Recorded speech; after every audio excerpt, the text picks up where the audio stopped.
Hello and welcome to everyone, Vladimir Vlad, aka the Bulgarian Cowboy. We're now going to talk about Invicta, and here it goes, lads.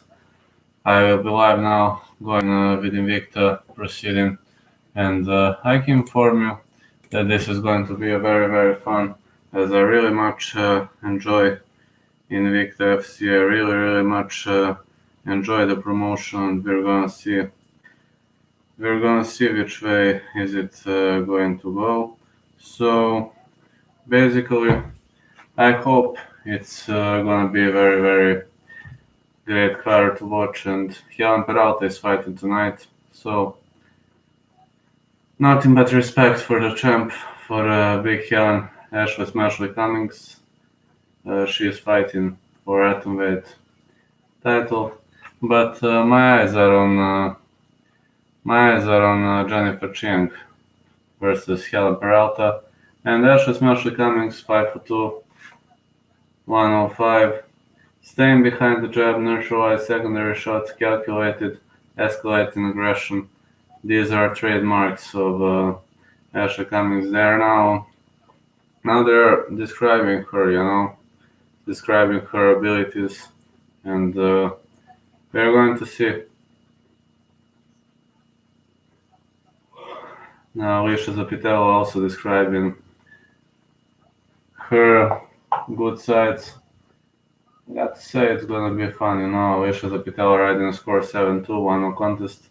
Invicta is Invicta FC Atomweight Championship, so gotta say it's gonna be fun, Powerful atomweight fighter.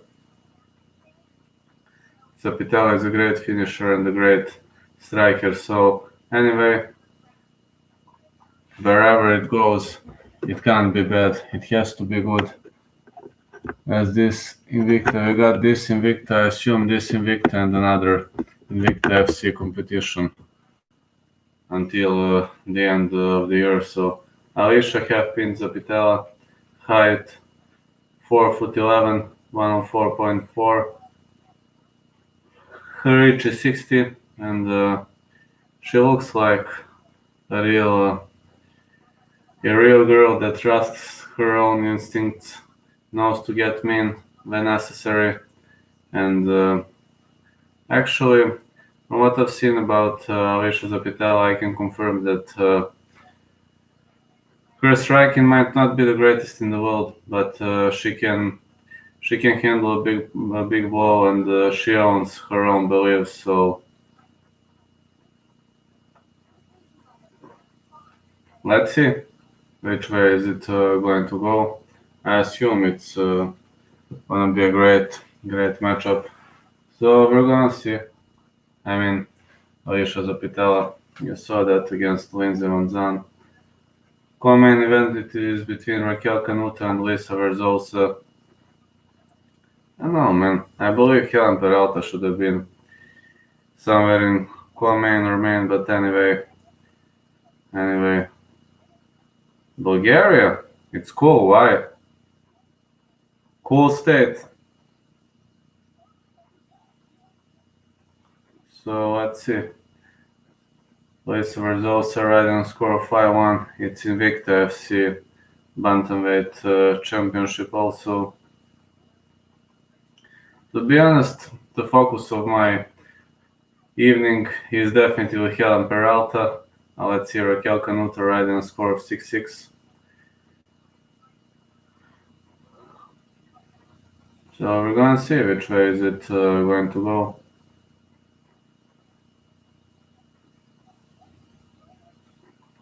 Still waiting for it. The kickoff they're still announcing, but I assume it's gonna be a good one.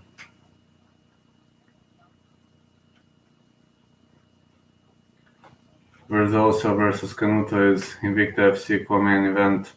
Honestly, got no idea why is this co-main, but alright, that's the way it goes. The fight card is Helen Peralta versus Jennifer Chiang, Liz Tracy, Victoria Leonardo, Eureka Tiburcio versus Jessica Correa Del Boni, Raquel Canuta versus Lisa Verzosa, and Alicia Zapitella versus Ashley Cummins. So we're expecting some fireworks And to be honest, not gonna lie to you, I got up because of Helen Peralta. That's the ultimate reason why I got up in the middle of the night. They're still announcing, so I just hope it's gonna kick off ASAP. And last time I was doing Invicta FC commentary, last time I was doing, had pretty much fun experience, because they ran out of electricity, and I was forced to how to say, to wait for some period of time. I'll just put on coffee to cook in. I'm here, lads, just to know. I'm here right now. I just hope Helen Peralta is gonna kick off ASAP. Coming up, Helen Peralta versus Jennifer Chin. Just to put on coffee. I will do it quickly.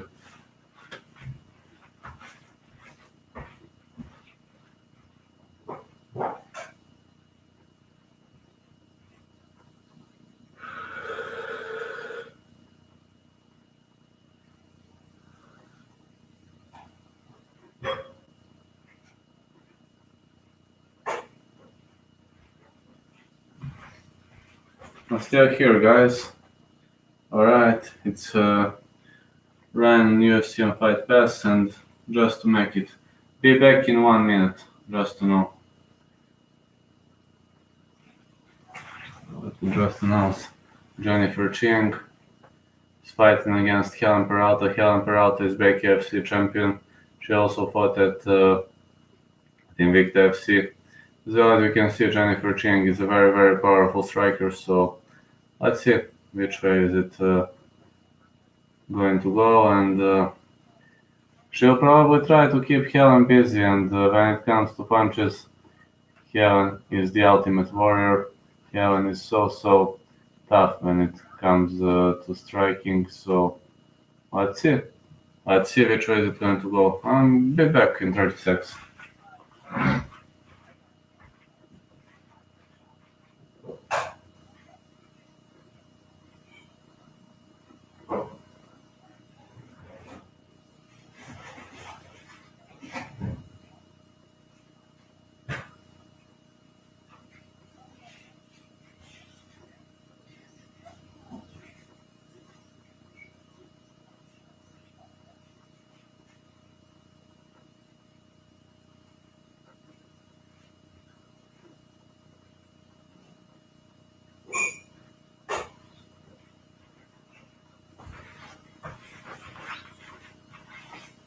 Alright, and Jennifer Ching is the first to enter the cage. She is in black trunks, and of course in green trunks, and in black t-shirt. For Jennifer Ching, of course, yeah. And look at this, it's Helen Peralta. Well, I've interviewed Helen Peralta, out of a global martial art, mixed martial artist.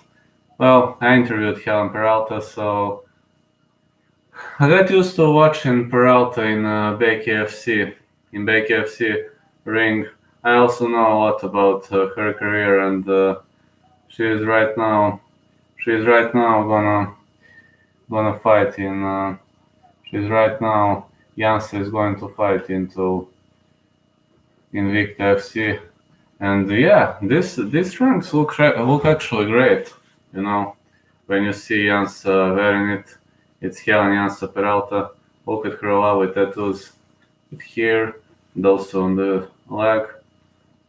It's Helen Jansa Peralta. She stepped inside the ring, and the next one to step inside the cage is Jennifer Ching. Jennifer Ching, black trunks and black t-shirt. We're gonna see which way is it going to go.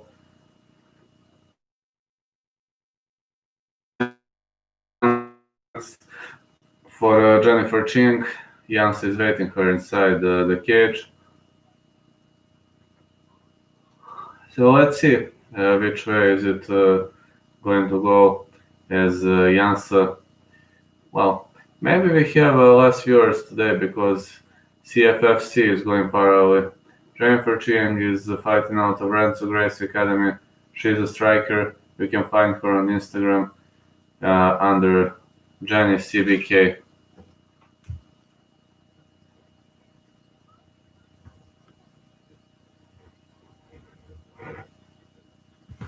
So we're gonna see which way is this going to go. Fortunately, Cage CFFC got back on big feet, so you know now we are going to watch this fight, and let's see which way is it going to go.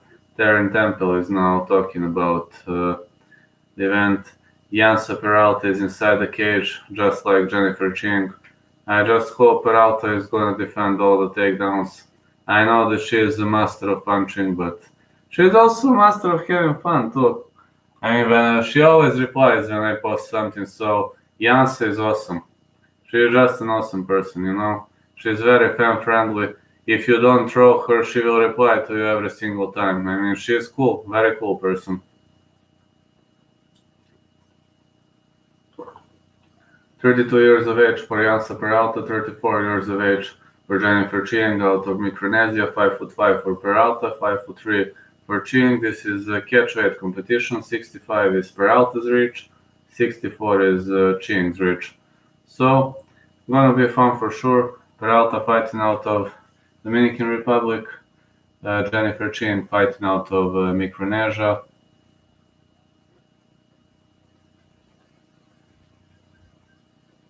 Joe Martinez is announcing.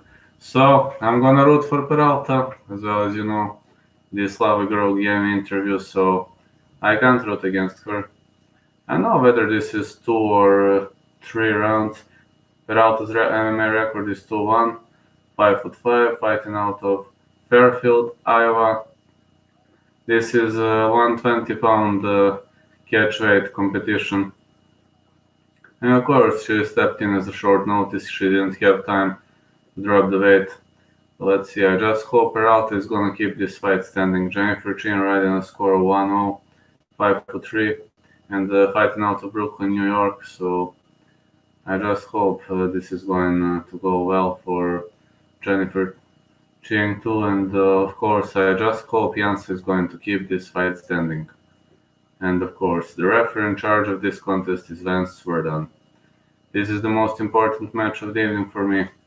Jennifer Ching, Alan Peralta. Here we go. Let's go. Alright, no glove touch. Let's hope Yansa with a low kick.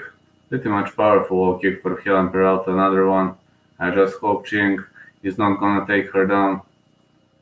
Let's see, Ching is trying to advance Yansa with a low kick. I got used to watching Yansa landing some powerful low kicks. She is in wool gloves, 1-2 lands for Peralta. Her punches are very, very powerful. Powerful from bare knuckle. Low kick again. Ching blocks it. She checked the kick. Yansa has to stay away. And now Peralta is pressed against the fence. Ching is trying to clinch up with her. She actually has a good clinching from bare knuckle and good double unders for Yansa Peralta, who rotates Jennifer Ching. Let's see now. Ching is on the fence, but Peralta should really keep this fight standing. She really shouldn't go to the ground.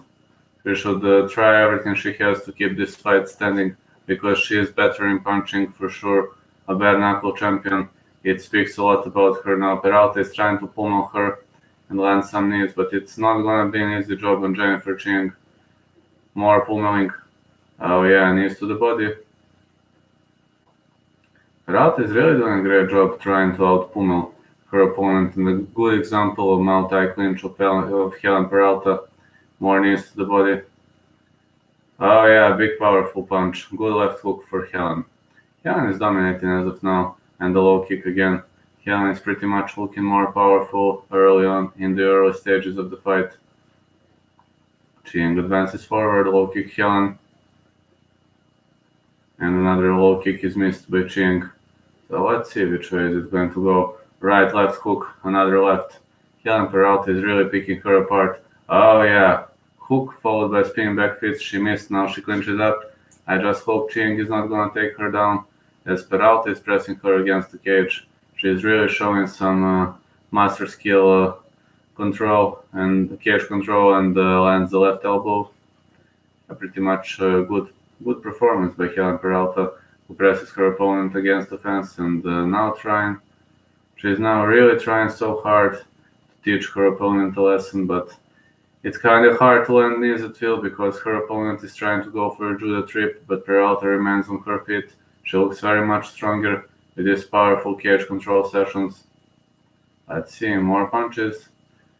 Well, maybe a bit boring fight, but Peralta is doing a great job controlling her opponent, not letting her get close. More punches for Peralta. Let's see which way is it going to go. Peralta pressing her against the fence again. Yeah, 10 seconds. 2 minutes and 10 seconds left until the end of the first round. So let's see which way is it going to go. Come on, an elbow lands for Peralta. Jennifer Ching wants to barrage. 1-2 big punches for Peralta. Peralta got used to eating damage, you know. Peralta deserves props for stepping up on short notice, but also props for Ching for taking a new opponent on a day's notice. Ching tries to take her down. Uh-oh, Ching pulls guard. I just hope Peralta is going to get back on her feet as soon as possible because Ching is really known for great BJJ and Ching is also good for cage transitions, so this might also be a nightmare for Helen Peralta. So let's see which way is it going to go. She's going for a upper guard, but Peralta remains on the top, so yeah, it's going to be a good butterfly guard defense. Peralta is attacking with powerful punches off the top. She's really trying to outwork her opponent, so let's see which way is it going to go. Ching is trying to advance the transition of the cage. We got 1 minute until the end of the first round, and Peralta lands some right elbows at the top.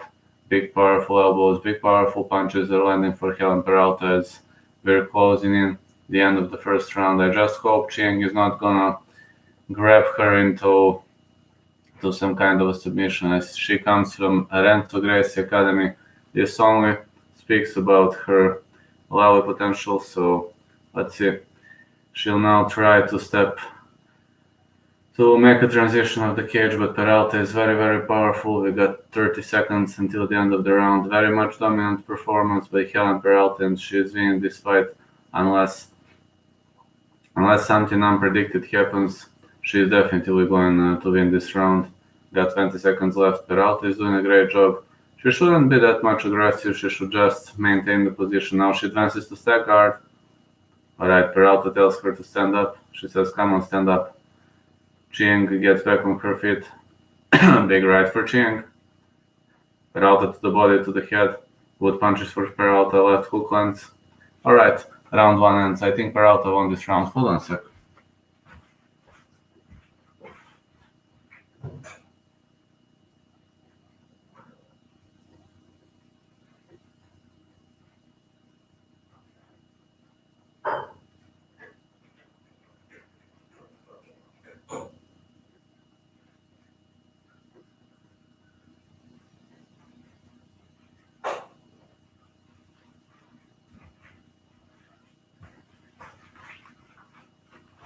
Alright, we're now going to see which way is it going to go. Peralta definitely won this round, so let's see what's going to happen next. But I predict Peralta should win this fight. I just hope she will, because I'm a big fan of her, and when I was nobody, she helped me. She is actually the first woman to give me an interview.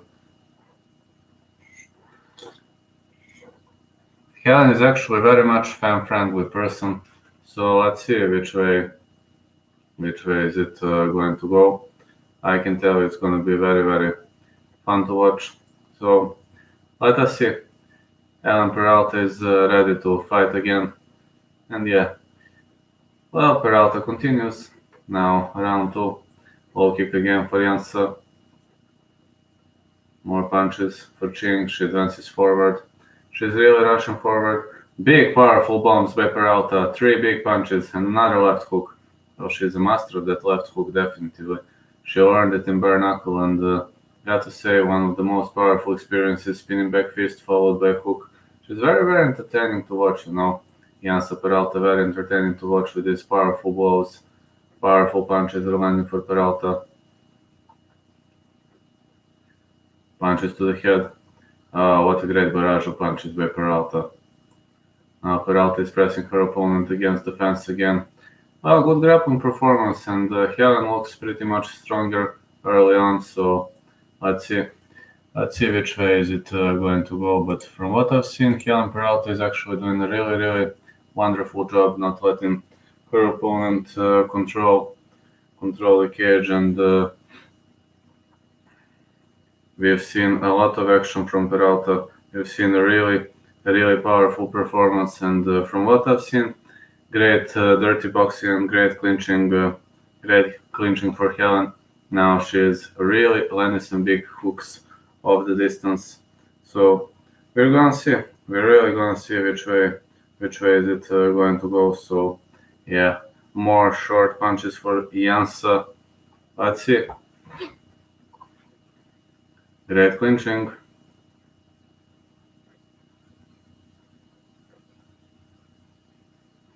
Big punches.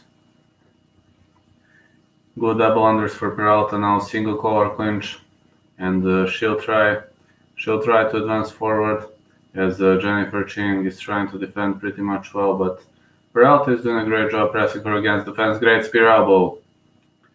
Now Ching is trying to rotate her, but Peralta keeps pushing her against the fence. Now one underhook in for Jansa. She's trying to transition to double unders. Pretty much a great wrestling performance by Jansa. Jansa is really out-grappling her opponent, and Ching is trying to take her down. Just hope Jansa is not going to go down. She should keep this fight standing, if you ask me.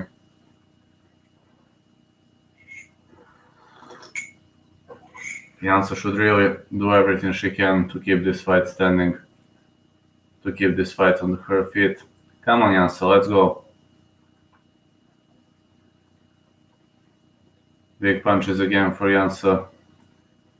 Well, I don't know much on CFFC as a promotion, but obviously people are watching it, so let's see. Ching again goes for a judo trip. Peralta with a powerful knee.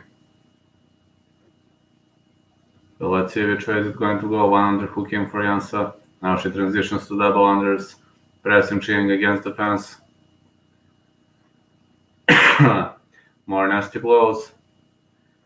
Jansa is really doing a great job. So let's see which way is it going to go. Jansa is pressing opponent against the fence again. So yeah, we are seeing pretty much powerful and dominant performance on both sides, as Jansa is trying to keep her opponent against the fence. But alright, with one underhook in, she's pretty much dominant. More knees are landing. She's using the power of her body, and she's really actually doing a great job here. Let's see which way is it going to go for Jansa Peralta. Definitely gonna go great way. Knees for Peralta. Now again against the fence, great elbow, and the fabulous cage control by Helen Peralta in the style of a real big KFC champ. She is doing a fabulous control against the fence. Peralta is definitely stronger, so we're gonna see. Left hook again. Well, Helen is really outworking her opponent with one underhook in. She shows a really lot of dominance. A great cage control session. Big elbows, knees and punches are landing at will. So let's see which way is it going to go for both opponents. Takedown attempt for Peralta. She took a single leg. But yeah, big punches. Oh, what a great punches by Peralta. What a great barrage of punches. You got 10 seconds until the end of the round. Peralta is on her back. But yeah, she's landing some big KFC uppercuts, Really, uppercuts in big KFC style. Great takedown for Helen Peralta. 10-9 for Peralta again. Ching was getting better for sure. So let's see. Peralta is leading. She's actually doing a great job, Helen Peralta. And it's not hard to follow this. Just purchase UFC on Fight Pass, and that's basically it.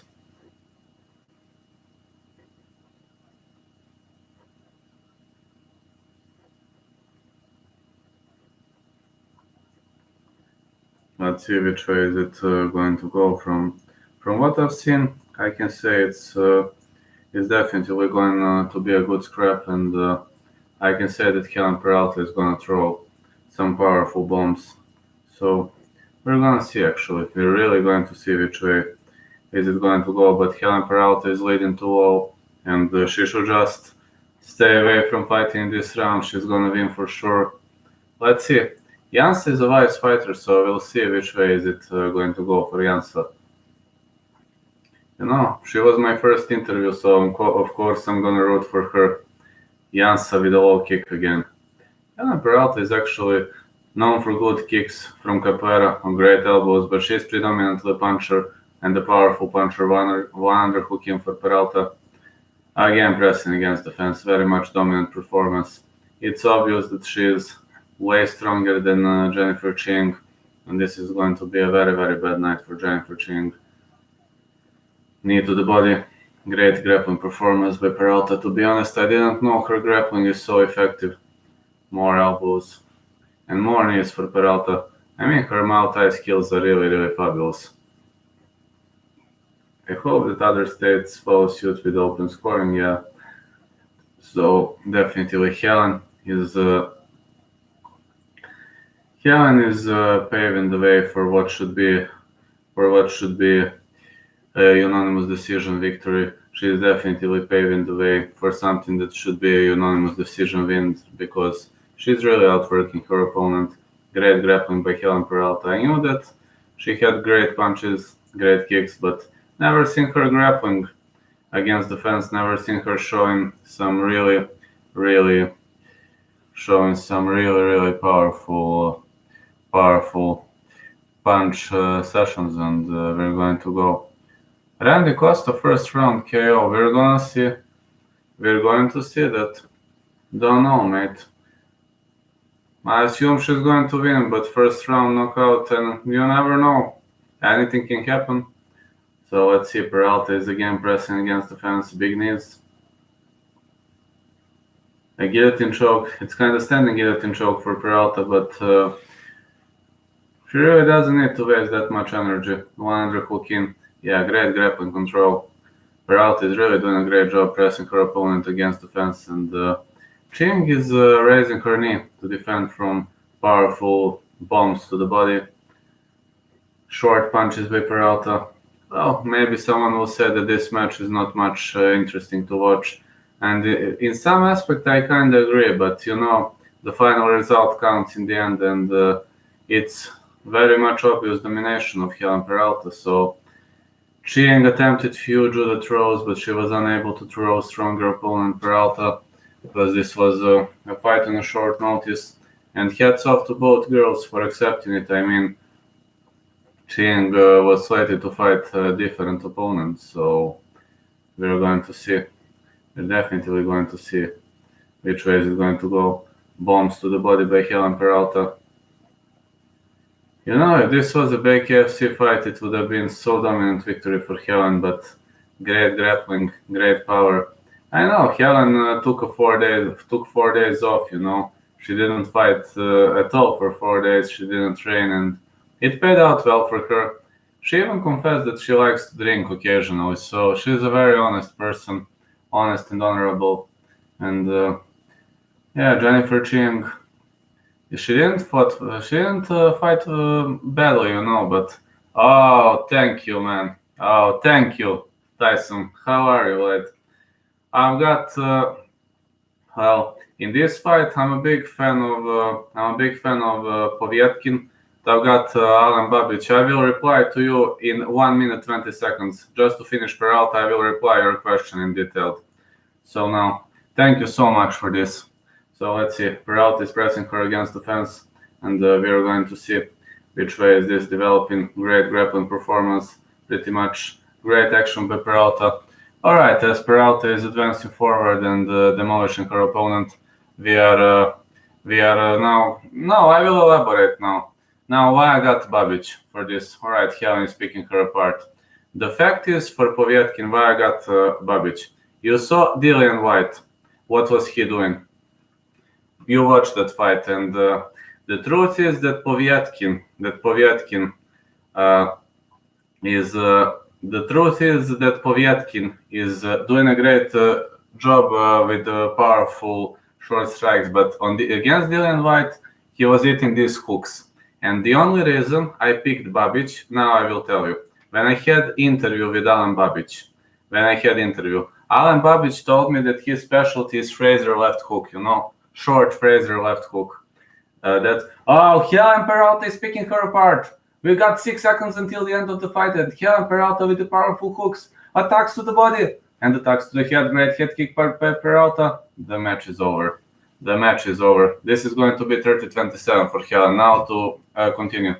When I had an interview with Alan Babic, he told me that his specialty is Joe Fraser left hook. And of course, Joe Fraser was known for this fabulous strike. I am worried about Povetkin. I mean, I'm a huge fan of Povetkin. So, as a huge fan of Povetkin, I'm very much worried because Povetkin was knocked down via hooks against Dillian White. That's the problem, because Povetkin's guard is kind of vulnerable to hooks. That's the only reason why I'm worried. Would I like Povetkin to win that fight? Of course, man. I'm a big fan of Povetkin, so there's no way I would say I wouldn't like Povetkin to win that fight. I would. But I'm worried about Babic, He knocked 4 people in a row. Anyway, a good thing about Povetkin is that he can recover from the loss, as well as you can see in the fight against Dillian White. Do I want Povetkin to win that fight? Of course I want. But I'm worried because Babic is turning the lights out on everybody along the way. Anyway, just to tell you one thing, if the fight advances after round 4, then I would give more chances to Povetkin, because if he survives an early onslaught, that would be a victory for him. Winner by unanimous decision, Helen Peralta, 30-27, as expected. We're gonna see who fights next. Randy Costa would best both of them the same beat. We're going to see. Anyway, Contreras, just to tell you, that's the only reason I picked Babic. Hey, how are you, lad? Thank you so much. Thank you, mate. You're awesome. So I'm now trying to tell you that I think, but this is just I think. I don't say I'm right. I think that first 4 rounds would be critical for Povetkin. If he survives 4 rounds, then it would be a problem for Babic, because from what we've seen from Babic, the majority of his knockouts happened in the first 3 rounds. And yes, he is cruiserweight. That is true. He is cruiserweight with a big, powerful punch, and he doesn't work on strength training. He has a naturally very much powerful hand. Thank you so much for Super Chat. And on the other side, we've got big, powerful bombs from Povetkin. Alan Babic is vulnerable to this. The way he knocked out Dillian White. Alan Babic is vulnerable to that strike. That is true. Now we got Helen Peralta giving interviews, but now I will continue replying. Hold on a sec. Now to say your question, we've got the situation where a big knockout artist meets a guy who can survive the early onslaught. So if the fight goes if it lasts 4 rounds or more, I would give advantage to Babic. But I'm very much worried for Alexander Povetkin in the first 3 rounds, because Babic has that nasty knockout power. From what I've seen in his training sessions, I've seen it once. You can check his Instagram. I mean, it's public info. You can check his Instagram. Babic has a big knockout power, but Povetkin has it too. That's true.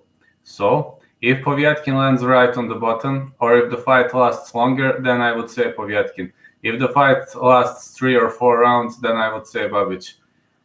I'm a greater fan of Povetkin, not gonna lie to you. Very much a greater fan of Povetkin. As well, I mean, you know me, why would I lie to you? I'm a huge fan of Povetkin. And Alan Babic has one good side.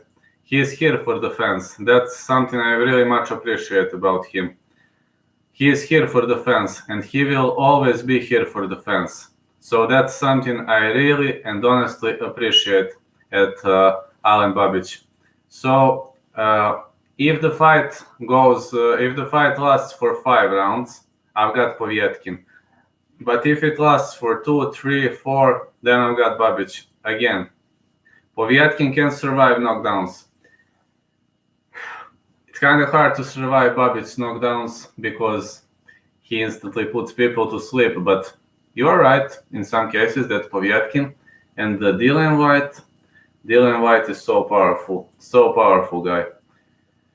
And Povetkin put him to sleep. So if it lands right on the bottom, Babic's guard is kind of vulnerable to these hooks. To these uppercuts. So that's from what I could have seen. I've interviewed Babic, and that's I'm saying due to his bombs. Povetkin wouldn't survive a knockdown from the Zohan. I don't know, lad. To be honest, I've got no idea about that. Well, Povetkin kind of surprised me against Dillian White. Despite I'm the huge fan of Povetkin, I didn't give him much chances against Dillian White, especially when I've seen him going to the ground for the first time. But I don't know how he recovered, but he did.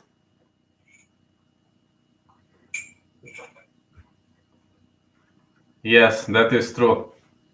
Thank you so much, Contreras. Yes, that is true. His last opponent was 193. That's true. Povetkin is harder. That is so true. Absolutely true. And that is absolutely true. So we would see him against some more powerful opponents. And yeah, and if you ask me about Alen Babic versus Dillian White, I would definitely say Dillian White for this one. Definitely say Dillian White. About Povetkin, I'm worried if it's 4 rounds. If it only lasts 3-4 rounds. On the other side, if Povetkin survives early onslaught, that's definitely going to be Povetkin. So that's why I said Babic. But yeah, cruiserweight is true. Cruiserweight, true man. And Babic is not working on strength training. He also confessed that in an interview. He said that strength training is one of the most stupid things he has ever heard of. He claims that he naturally has a very powerful front hand and a very powerful left hook by nature. So yeah, his last opponent was 193. That is true. Babic's last opponent was 193. That is true. That is so true, man. So yeah, when it comes to collision of cruiserweight and heavyweight, that is true. So true. And to be honest, Povetkin is very fast for a heavyweight. I mean, that is true. He is very fast for that weight class. Babic is, he maybe isn't the fastest guy in the world, but man, he has powerful, nasty bombs in his hands. So these are just my thoughts. Let's see which way is it going to go. We got the next fight. Just to write who's fighting. The next fight should be between the next fight. It should be between Victoria Leonardo and Liz Tracy. So let's see. Now we're ready to put on a show and to watch this next fight. Black. What is this? Is it Black Top? It's Black Top. Thank you so much for super chats. You're awesome, Tyson Contreras. Liz Tracy fights out of the American Top Team. Mixed martial artist. You can find her under Liz Titan Tracy. Liz Tracy is doing a great job here, and Liz Tracy is actually. Oh, look at this green mouthpiece for Liz Tracy, of course. Black trunks. So black trunks and black shorts for Liz Tracy. Okay, she is really entering, and we are going to see which way is it going to go. But that's the only reason why I picked Babic. But Contreras, you are absolutely right. If the fight lasts for 4+ rounds, it's definitely going to be Povetkin, and Povetkin can survive that early barrage of powerful bombs. That's so true, man. That's so true. Yeah, I mean, everything you said makes sense. I agree about that. But Bobby's knockout power is something that worries me. The next to enter the cage is Victoria Leonardo, violet and gray top for Victoria Leonardo, and Tyron Woodley and big bombs on Colby. He is very hittable. Yes, that is true. That is true, Mr. Hillman. Thoughts on...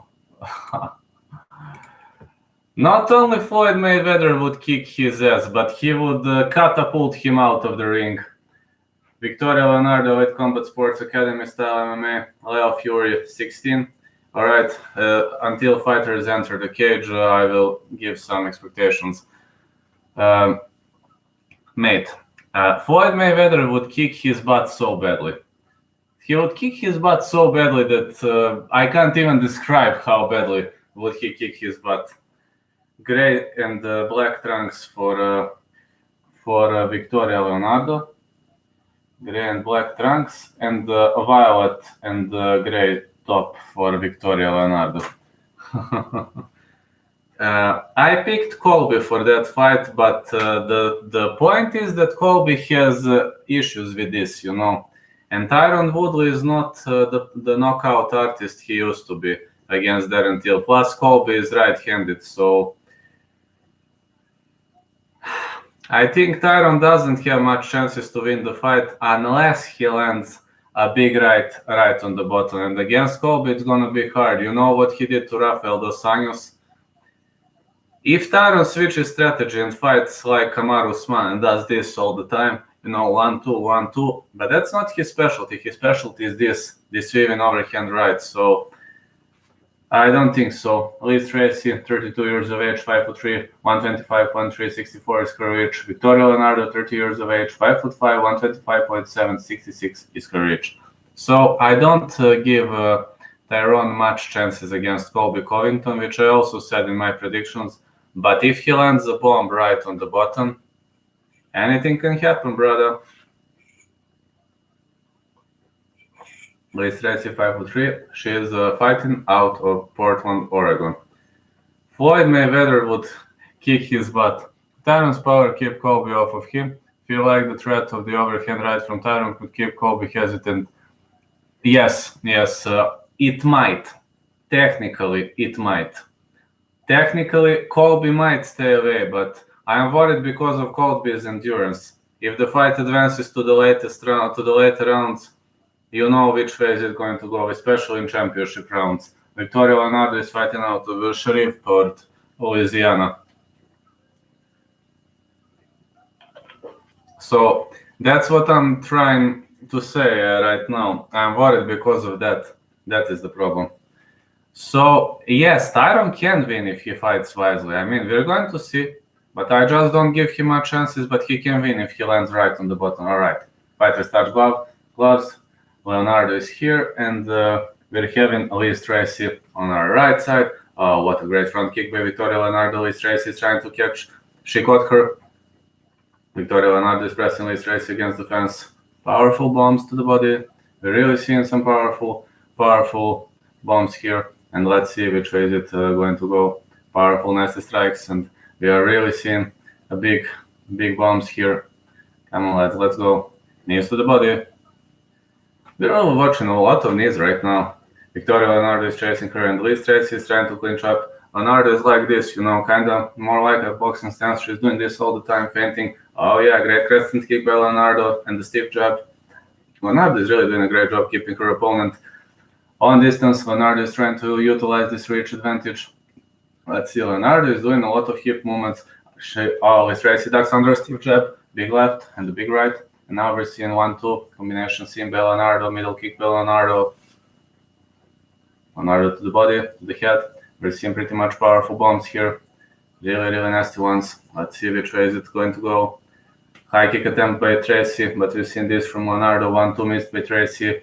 Leonardo is ducking well. She's moving to this side, staying away from these punches. Tracy to the body. As soon as now Leonardo is moving, she is circling to her, to the counterclockwise, doing a really great job, not letting her opponent get close. Tracy misses with the left front kick. Tracy is kind of holding double pillars, which is kind of weird for this kind of competition. Let's see which way is it going to go. More powerful, nasty bombs. Big punches. Oh, 1-2 lands for Liz Tracy. Let's go, girl. Powerful bombs again. Oh, yeah. Oh, yeah. Big, nasty bombs are landing at Phil. High kick again. Let's see which way is it going to go. Big punch.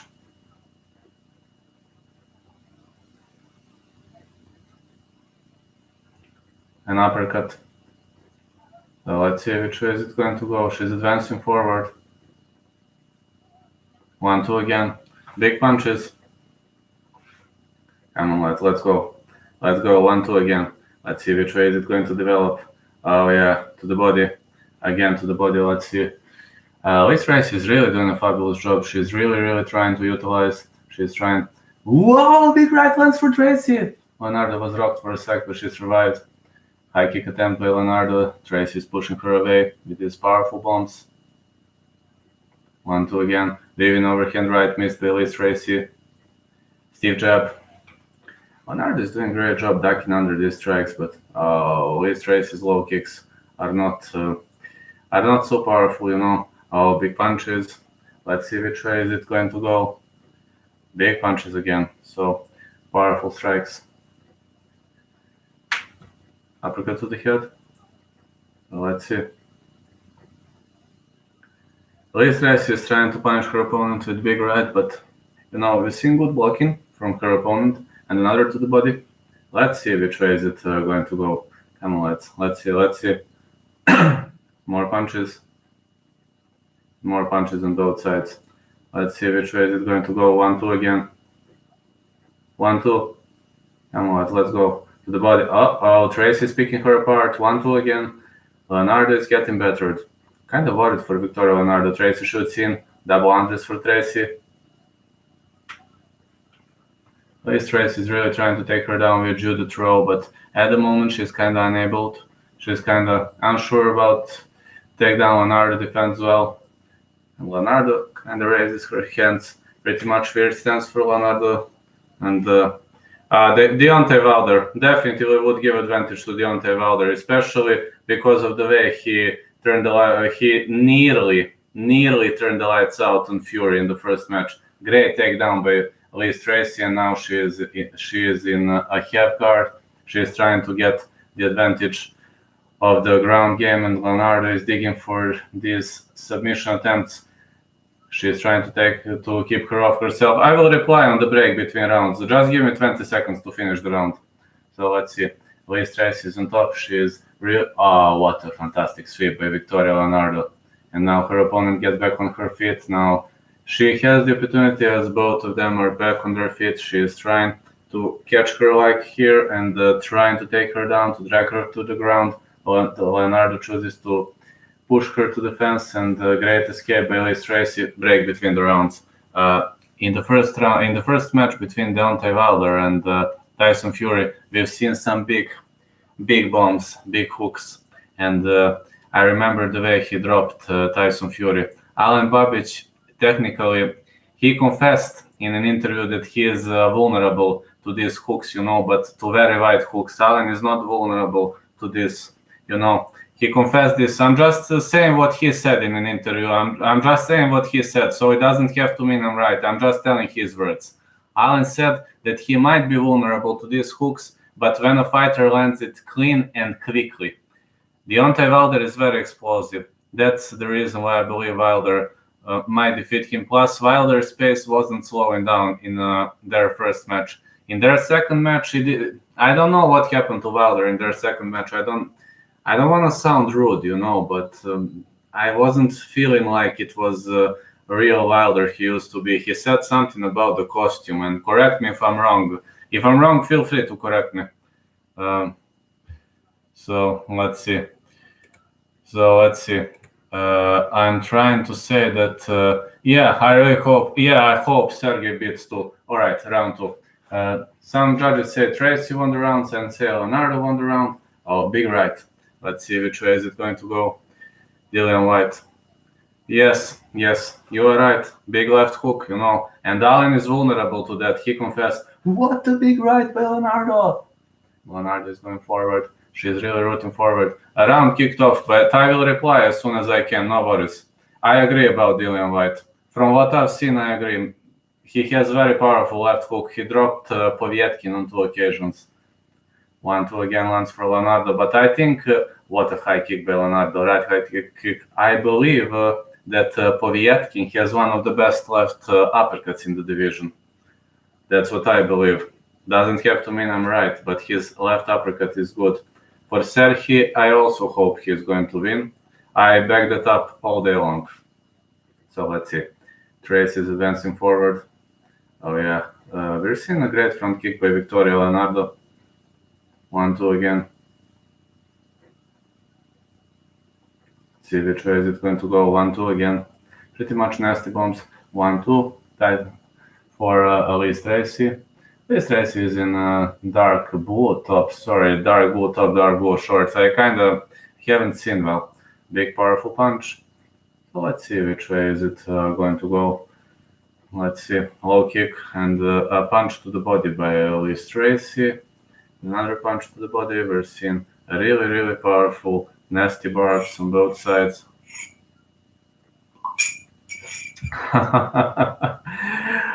You like to joke, do you, Ryan?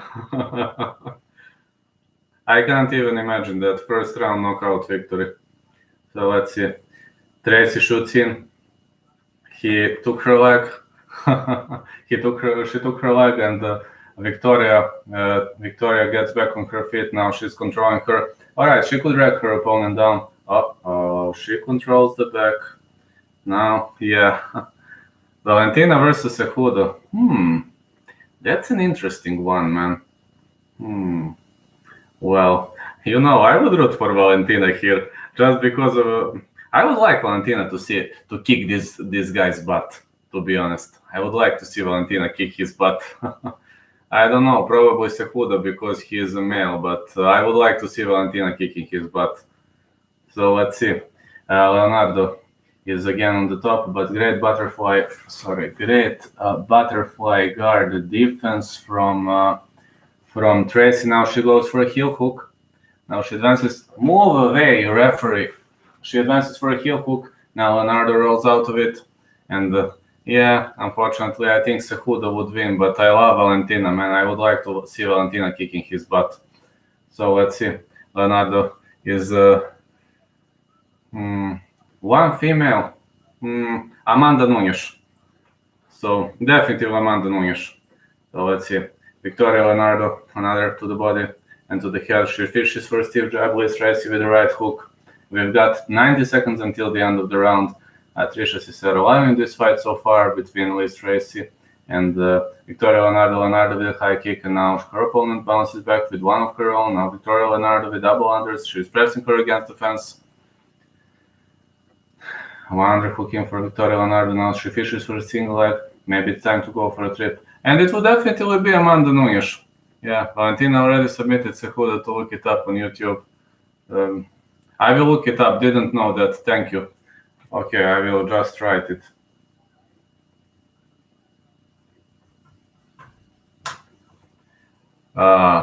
Nunes versus CM Punk. Nunes would kick his ass. Maybe, but Nunes would kick his butt. 1-2 lands for Victoria Leonardo. Let's see. Another punch. 1-2 again. 1-2 again. All right, Victoria Leonardo with the stiff jab. She's really doing a nasty job here. 1-2 again, and we're throwing some nasty barbs at the moment. Let's see. 1-2 again for Victoria Leonardo. Tracy cuts her off with this powerful right and big left. This is a really, really nasty way to see these powerful bombs coming. Let's see. Come on, lads. Come on, push it. Big punch. Yes, Cejudo is very smaller than Valentina. I think Valentina is 5'7" or 5'8". He is 5'4". Yes, he is significantly smaller. Plus, Valentina has a massive reach advantage. Second round is in the books. This one was very close. I think Leonardo won this one. Previous round about this one, it was very close. So maybe Leonardo because of 2 takedowns, but I only say maybe because this round was very, very close. Hold on a sec, please.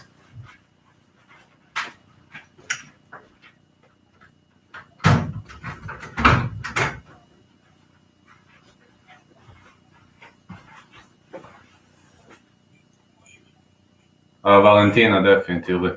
I have no doubt on that.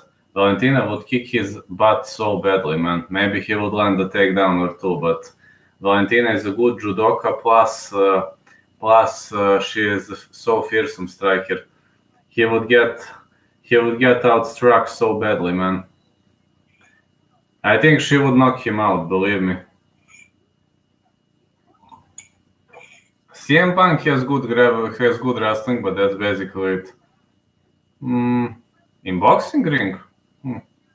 Never thought about that. Don't know, maybe. I mean, I'm unsure. So let's see. Round 3 kicks off. So judges are saying it's 1-1 in this round. So let's see. Big low kick for Liz Tracy. And low kick again for Valentina Leonardo. This is so close fight, lads. Let's see, front kick again. Let's see which way is it going to go. Middle kick again. Powerful bombs. Big right and big left lands for Leonardo. While Liz Tracy is trying to rush forward. Liz Tracy is really good, doing a fabulous job, not letting her opponent get close. 1-2 lands for Victoria Leonardo. Sorry, Victoria Leonardo. I was thinking about Valentina, about what you wrote, mate. So let's see, low kick again. Big right. And Liz Tracy is trying to crack her open.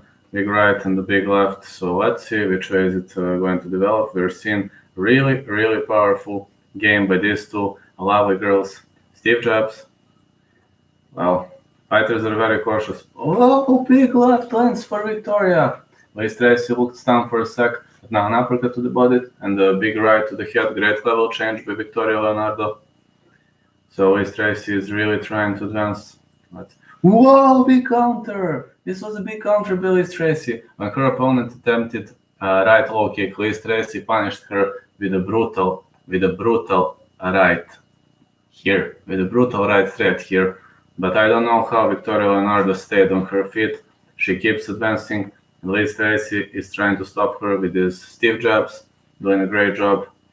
And right now she's throwing jab, a sidestep and jab. Never seen it much in female MMA, but Liz Tracy switched strategy, jab with movement to the side. 1-2 again. Really much nasty, powerful bombs landing at will, and these two girls are really putting on a show. Low kick followed by a punch to the chin. As of now, Liz Tracy is trying to cut her off, pushing the pace. It seems like Victoria Leonardo's gas tank is that you said don't take this fight, please, but took it and lost. Is there such kind of a fighter? I need to think. I will reply. I just need to think. All right, Victoria Leonardo is pressing her against the fence and trying to shoot for a single leg. We've got 2 minutes, 20 seconds until the end of the round. Then I'll reply the question. I'm unsure at the moment. I must think. I probably said that, but I must think. Octagon is smaller, so I assume this theory has something to do. In my opinion, too, I didn't know Octagon is smaller. I just need to think. I will reply your question, Contreras, but I just need to think a bit. I probably said, but give me 2 minutes to think and I will reply. So let's see. Trace is rushing forward.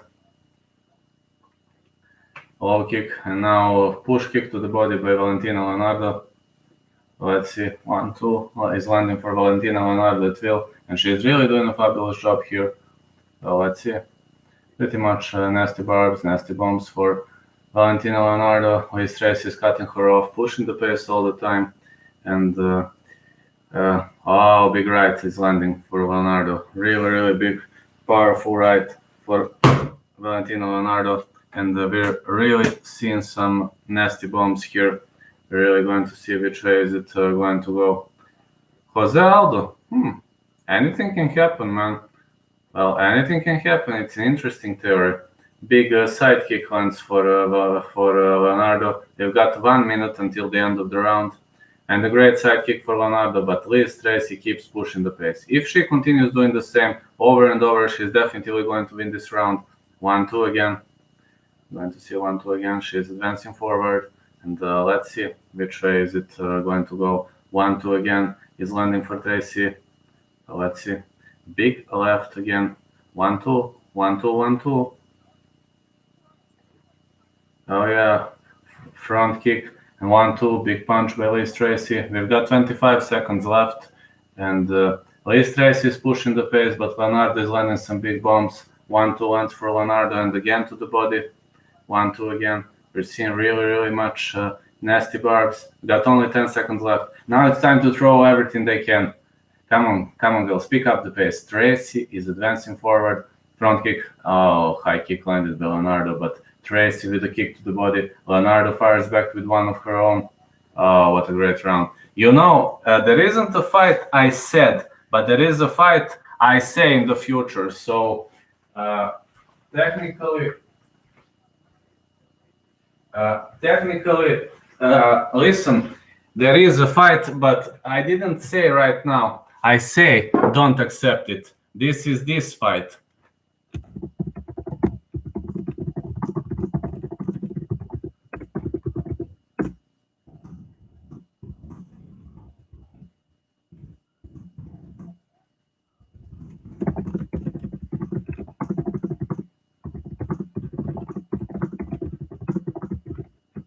I'm typing now.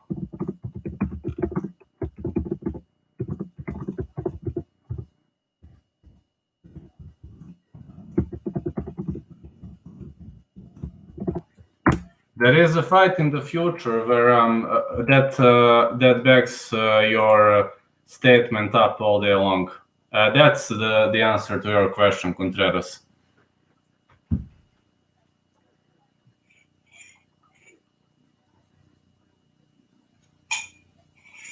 Because many people are hyped or saying Rakic is gonna defeat him. Yuri is too strong, believe me. You've seen what he did to Volkan. Let me hear judges. Hold on, just to hear judges.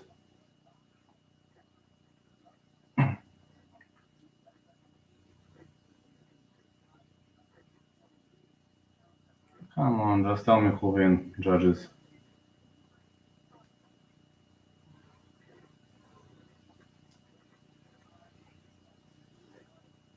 I know.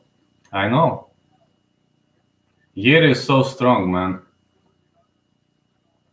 Just to hear result, and I will get back to you.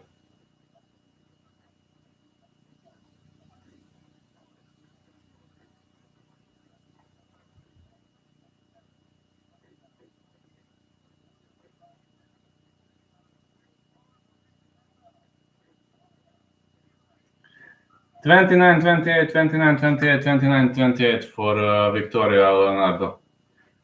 To be honest, I don't want to say it was a good fight. Very much good fight, but I was expecting a split, but never mind. Maybe I'm a bad referee. Serbian fans are constantly saying that Rakic would kick Yuri's butt, but man, first of all, Yuri is doing something like this, very weird guard. Plus, his chin is made of iron. That guy is out of this world, man. And every single time when they say this is going to happen, I just say no. I just say please stay away from Prohashka fight. Just stay away from that fight. Fight Reyes, fight Blachowicz, fight anybody else. I would even say fight Jones, but don't fight Yuri. And people are criticizing me so heavily in Serbia because of that. They're like, no, Rakic is gonna kick his butt or so. I mean, I disagree with Rakic's loss to Volkan Azdemir. It was a split decision, but I think Rakic won that fight. Never mind. Anyway, Yuri knocked him out in round 2. Rakic fought for 3 rounds, and it was kind of close fight. But Rakic, unfortunately, according to judges' scorecards, he lost. So I just say, please stay away from Yuri. Yes, I know he got dropped by Devin Clark. Yes, I do know. He got dropped. Yeah, but Serbian fans are saying, no, Rakic is going to kick Yuri Prohashka's butt. And so I say, man, Yuri Prohashka is the next champ. I would rather see Alexander Rakic fighting, for example, Reyes or or Blachowicz or anybody in the division, just stay away from Yuri. And he also defeated King Mo. Yeah, I was rooting for Yuri. Yeah, that's true. I was rooting for Yuri, and people were saying I'm insane in the fight against Volkan. Many people told me that I'm insane. And when he defeated him, I was like, what did I tell you? And they were like, oh yeah, like Serbian people. They were like, no, Yuri is not so powerful. You are insane. I watched that guy at Rising. And believe me, Rising is a powerful promotion. I was watching him at Rising. No, they didn't fight yet. But you asked me, is there a fight that's for future? The fight I say, stay away from that fight, and it's gonna be bad for you. I think in the future it's gonna be a very bad fight for Rakic. But people constantly say that Rakic is gonna kick his butt here in Serbia. So they are not right. They are not right. It's bad. It's a bad matchup for Rakic. So there is the answer for your question. But for the future, if the two are paired, I think here is gonna destroy him.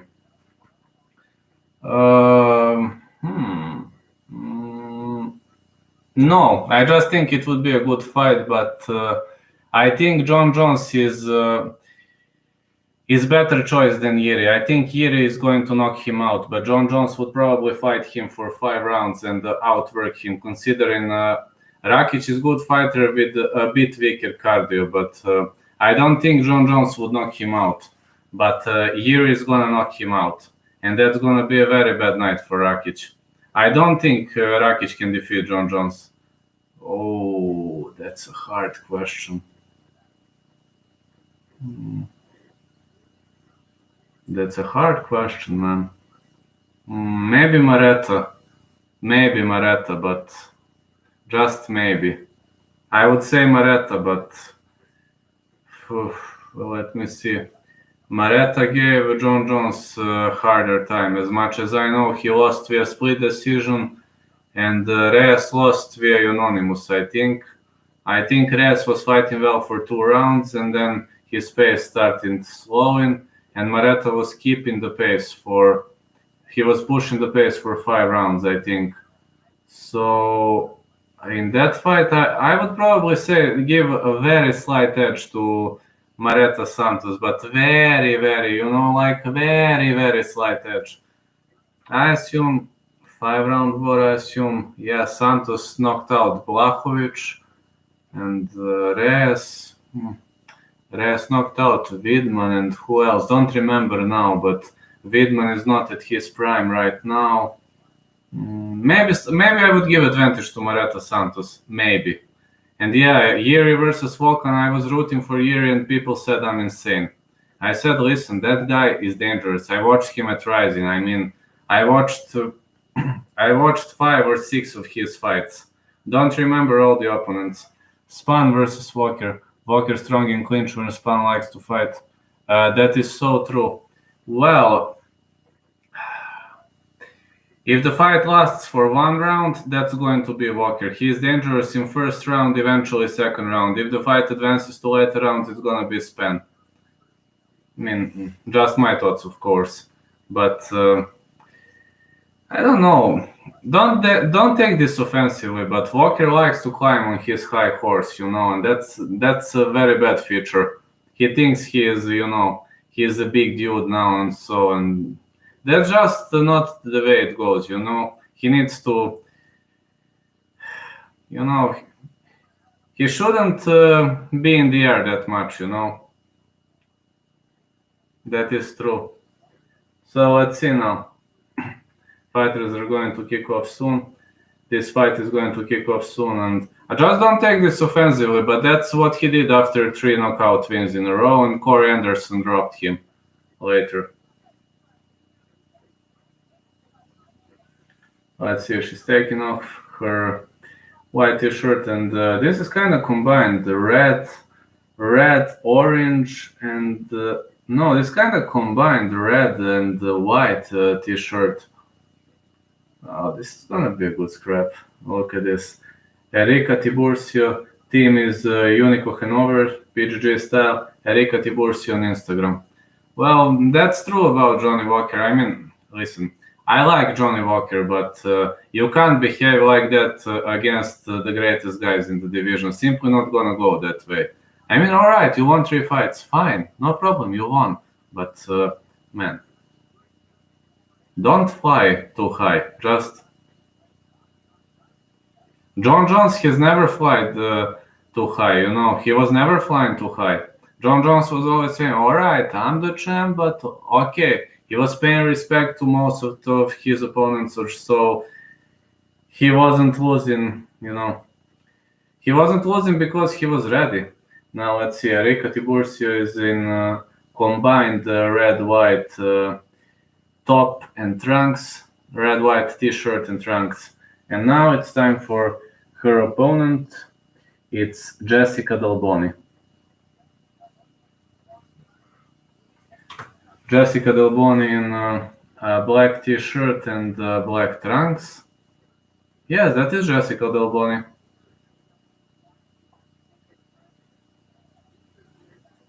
She has a lot of sponsors, so this one gonna be a good one. We got 3 fights left until the end of the event, so we are going to see which way is it going to go.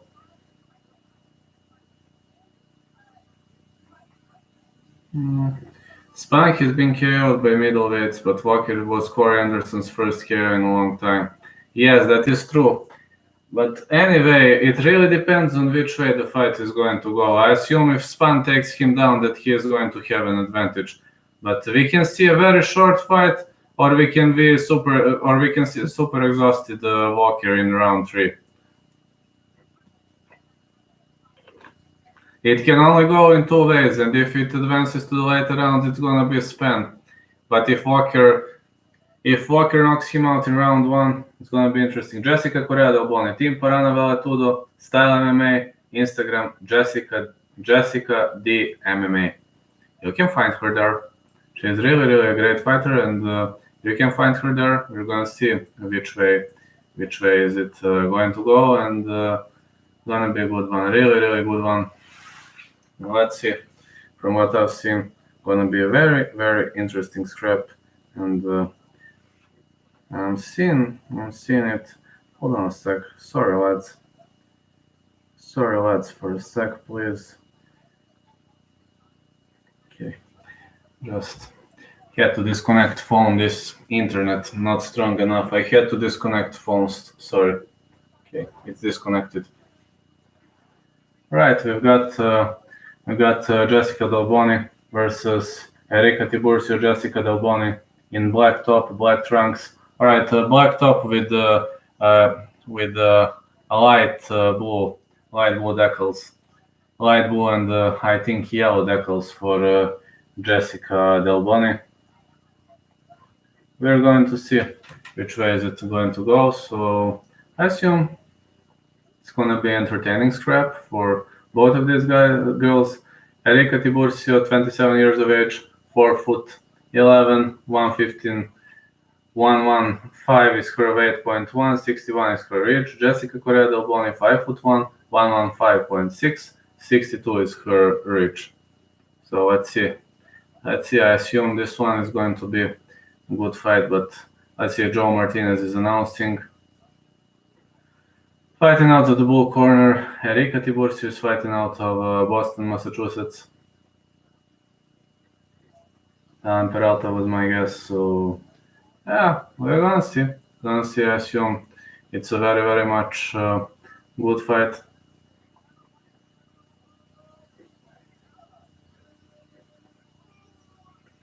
Enrico Tiburcio. Now across the cage.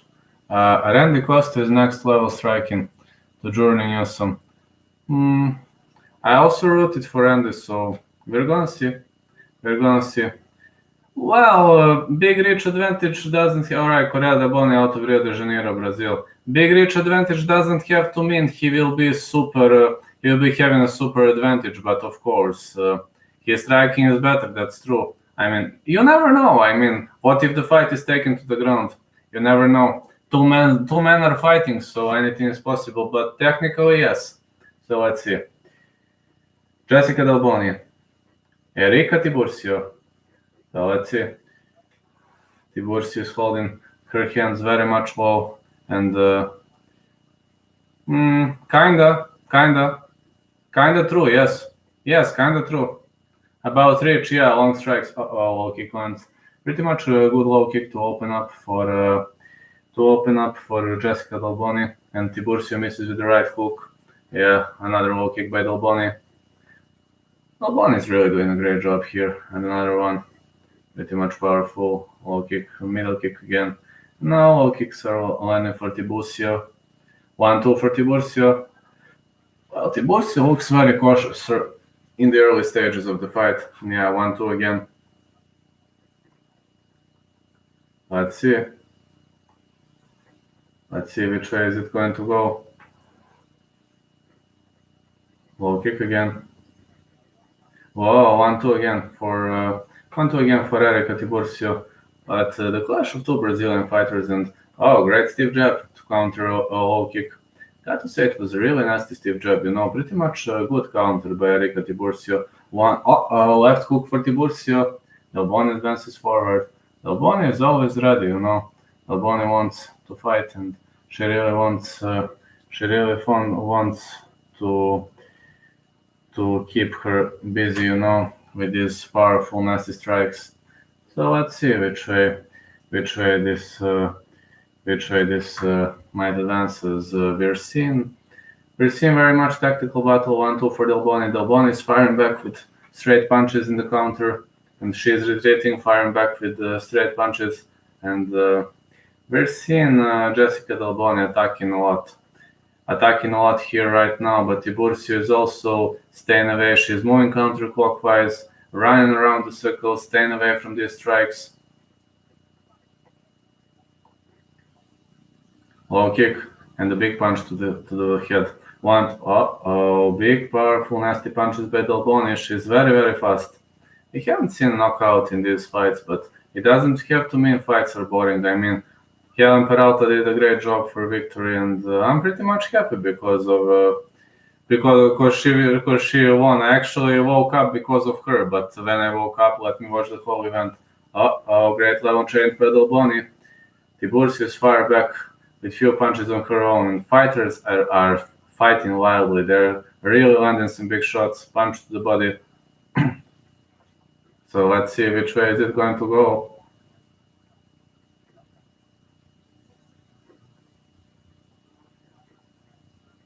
So let's see. Middle kick. Big strikes by Delboni. Now Tiburcio shoots in. Great defense by Delboni, and she ate a knee to the head, but she really, really did a great job here. So let's see which way it's going to go. Punches to the head. Now she's pressed against the cage, and we're seeing middle kick. Great knee by Jessica Delboni, and another one. But Erika Tiburcio is really doing a great job here. So let's see. She's trying to press her opponent against the fence, and we're gonna see which. Big knee. Got under 90 seconds left until the end of this round. So let's see. Let's see which way is it going to go. We're seeing pretty much good low kicks, and let's see how it develops. Good low kick by Jessica Delboni. Tiburcio misses with the big right, and the front kick by Jessica Delboni. Front kick to the body. 1-2. Middle kick again.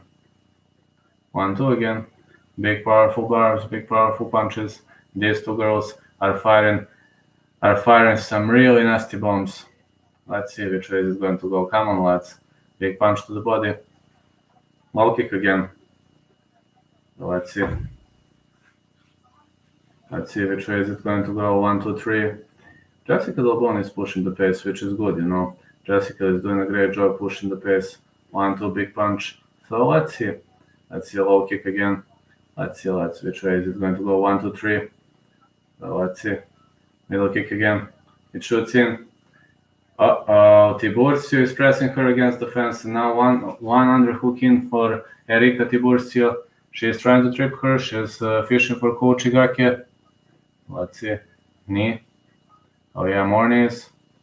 These girls are delivering some really much nasty damage.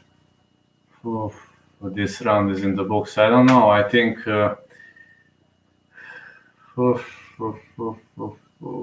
it's hard, man. It's really hard to say who won this round because it was a very close round, but I don't know. Maybe Tiburcio, but very hard to say. To me, at least, very hard to say who won this round.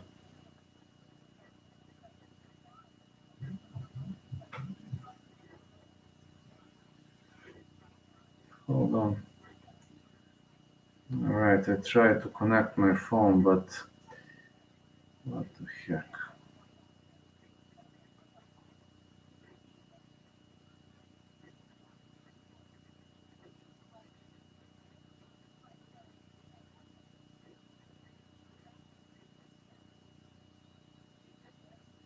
What the heck is going on with this stupid phone? Right. Let's see. Round 2 is gonna start soon.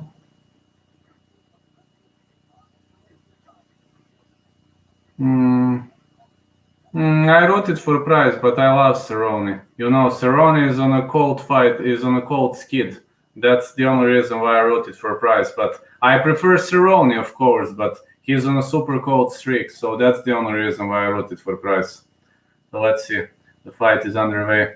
I prefer Cerrone's fighting style, if that's what you ask me. I am a very big fan of Cerrone. So let's see. Correa del Boni.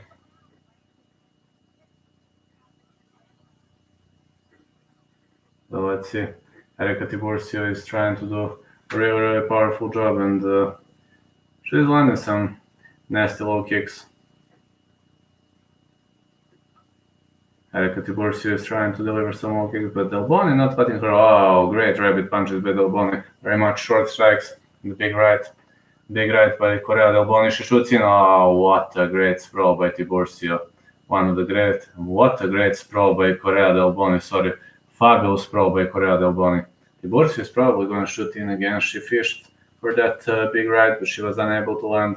As Correa del Boni moved to the left and did a great job. 1-2 again for Tiburcio. But we're seeing the reprise over and over. Duck into the left, saves Del Boni. So Del Boni is really trying to remain on her feet.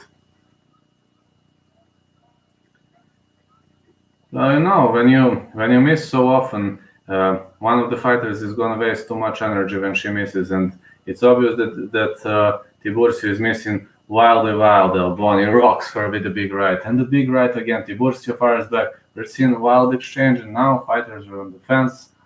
Del Boni is pressing her. She's trying to pummel. Great rabbit knee. More strikes, more knees, and more kicks to the legs. So fighters are circling around the circles. So let's see which way is it going to go. Let's see who's fishing forward. Low kick again lands for Tiburcio. Correa del Boni is doing a great job fighting outside the range. So we are going to see which way is it going to go. Big powerful hand.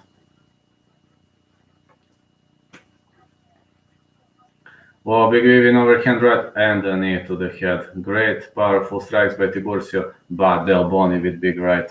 Man, what the hell is this girl made of? Some big right lands for Del Boni. These girls are very, very tough. Listen, this is not a boring fight. They're fighting. Now one underhook in for Del Boni, now double unders. And Del Boni could try to trip her, you know. She could really try to trip her with these powerful, nasty strikes. Let's see which way is it going to go, which way is it going to happen. Fighters separate, and Del Boni is trying to cut her off while Tiburcio is circling. Moving clockwise, and no, she's moving counterclockwise. Sorry. Del Boni 1, 2, 3, and the low kick, but she misses, and the big right lands for Del Boni. She's very, very offensive in this round. I think Del Boni is going to win this round unless something unexpected happens. Big right by Del Boni. Now Tiburcio shoots in again. Great sprawl by Del Boni. Now they're in the clinch. Now Tiburcio lands 3 hook and the high kick. These girls are really throwing everything they have on each other. One of the most entertaining female fights I've ever seen. Steve jab lands for Del Boni. Sorry. Oh, big right for Del Boni. Tiburcio looks rocked.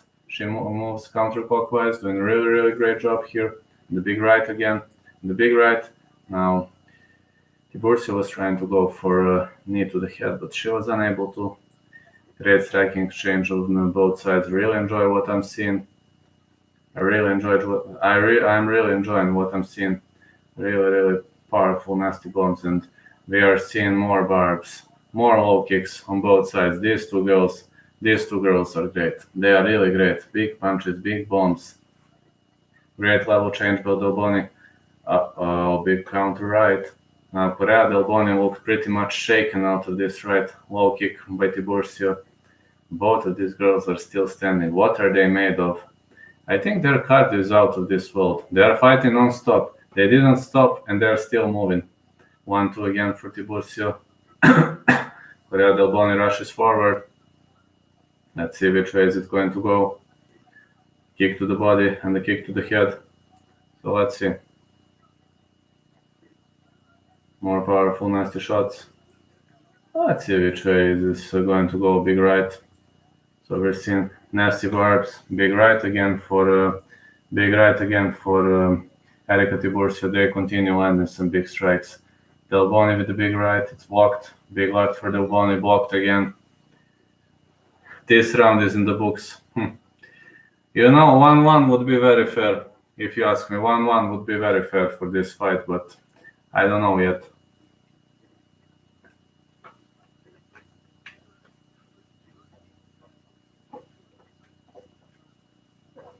Well, technically yes, because Victoria Leonardo and Luis Tracy were not fighting so much. Not bad promotion move, but last fight. Yeah, that's true. I mean, if we talk about the first fight, Peralta outworks her opponent. Maybe it's not the most interesting to watch, but Peralta was my first interview, my first female interview. So I will root for her forever, if you know what I mean. First blood cannot be forgotten, But the second fight was also kind of not the greatest in the world. But this one is top. This one is like they are fighting for the belt, man. They're fighting all the way.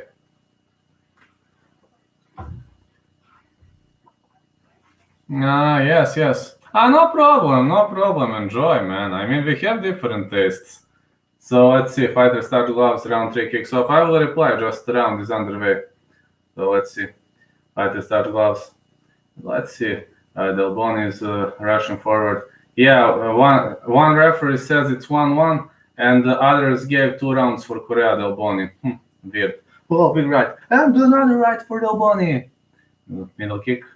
This was a good front kick, but Delboni is killing her with this powerful right. And more rights. One and fill, and we are going to see which way is actually this going to advance. Kick to the leg.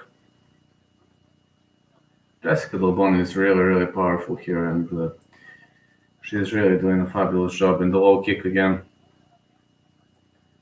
Well, Delboni is switching. She now holds this left arm a bit in the air. Maybe this is some tactical battle. Big right, 2 hooks by Delboni, but Erika is rushing forward. Erika now pushes the pace. Maybe she knows she's losing the scorecards, but Delboni punishes her with a big uppercut. So yeah, let's see. Let's see which way is it going to go. Actually, to be honest, I got up because of Helen. I wouldn't get up to watch Invicta because it's late night my time, but when I saw Helen is fighting, I had to get up. I mean, UFC Fight Pass is not expensive, but I simply had to get up. When I saw Helen fighting, I said, no, I'm going to get up for sure. Big punch. 1-2 again. 1-2 and great punches for Correa Delboni. Big nasty blow. Let's see which way is it going to go. And the big one. So let's see. Weaving overhand right is missed by Erika. Yes. Main events in most cases, yes. It depends whether I have it on TV or not, because for UFC it's kind of weird situation in my state. When you have it on TV, it's no problem. If you don't, that's kind of odd, But in most cases, we have main events on TV. So main events mostly, yes, preliminary cards, it depends, But due to my job, I mostly mostly go for main cards because I sometimes work after that, and it's kind of hard when you don't sleep. So, but if I don't work, then I go for the whole event. But mains in most cases main events. Bellator also in most cases main events. It depends on the promotion really. UFC, yes, I do in most cases. Fighters are in the clinch, and finally the pace has slowed down. We're seeing one. This is one underhook in. No, yes, one underhook in. Sorry for Erica. Now she is going for Kubinage, but great defense. She went for a neck throw. Kubinage is a neck throw in judo, but great defense by her opponent. Low kick again. 1-2. Pretty much powerful bombs. Let's see which way is it going to go. In my state, right now, I'm 6 hours ahead of Eastern time. So right now, it's 4:34 a.m. So it depends, It depends. It's kind of hard if you don't sleep whole night. But for UFC, if I don't work, I go for the whole UFC. If not, then main card mostly. So let's see. Fighters are really trading powerful shots. We got 90 seconds left until the fight ends. Low kick again for Del Boni.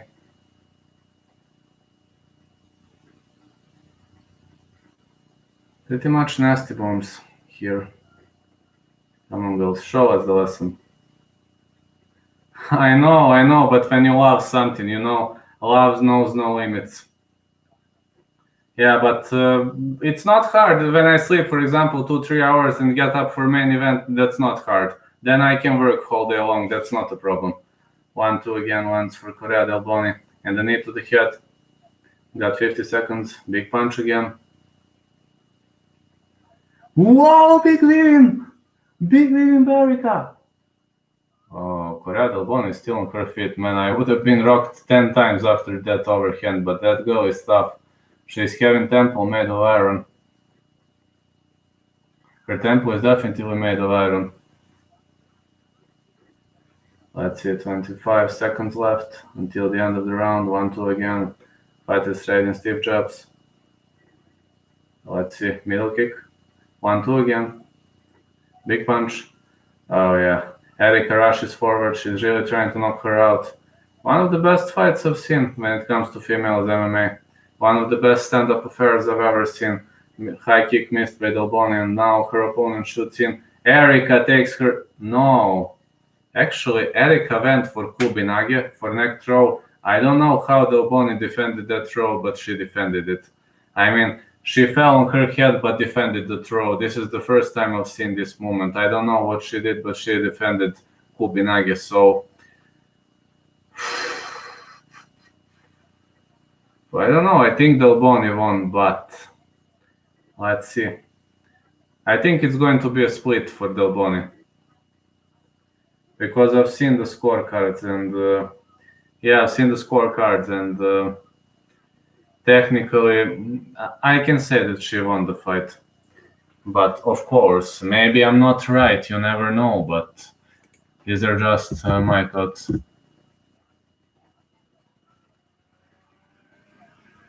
Let's see which way is this going to go.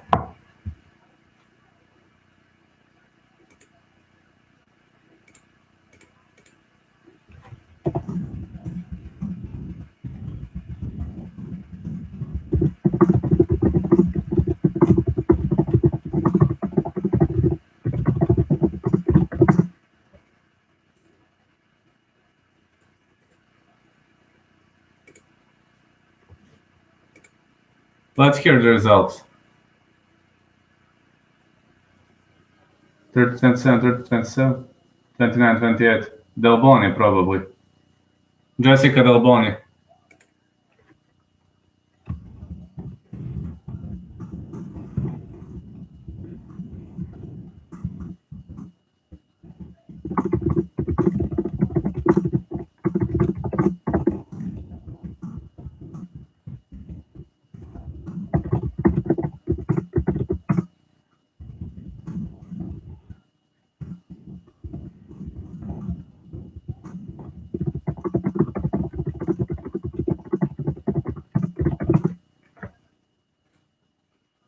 Hold on.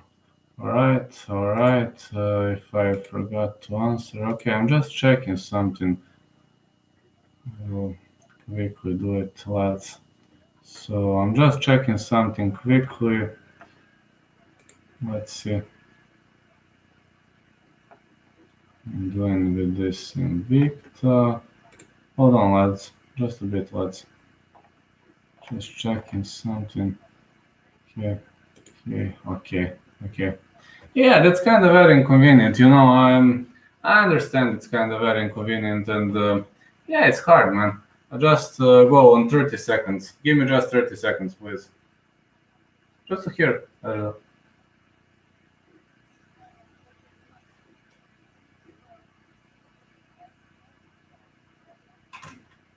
One of the best fights ever seen. Be back in 30 seconds.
Jessica Delboni is giving an interview. Her English is actually very good, so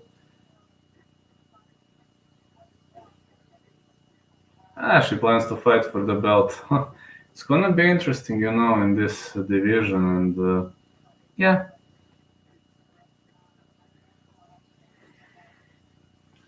Great girls, really much great girls.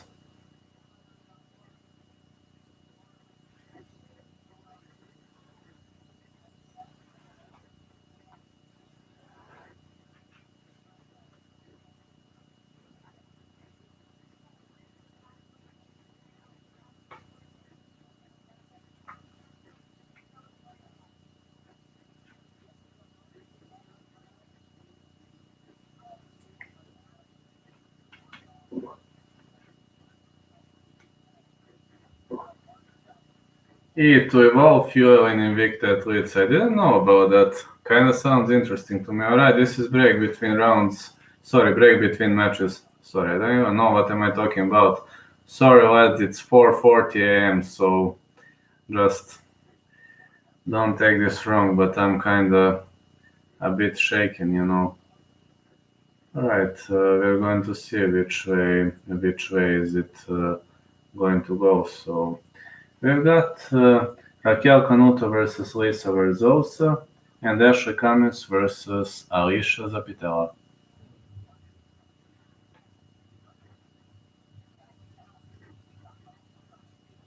You're fine, that is very late. I gave a detailed breakdown. Let me find you.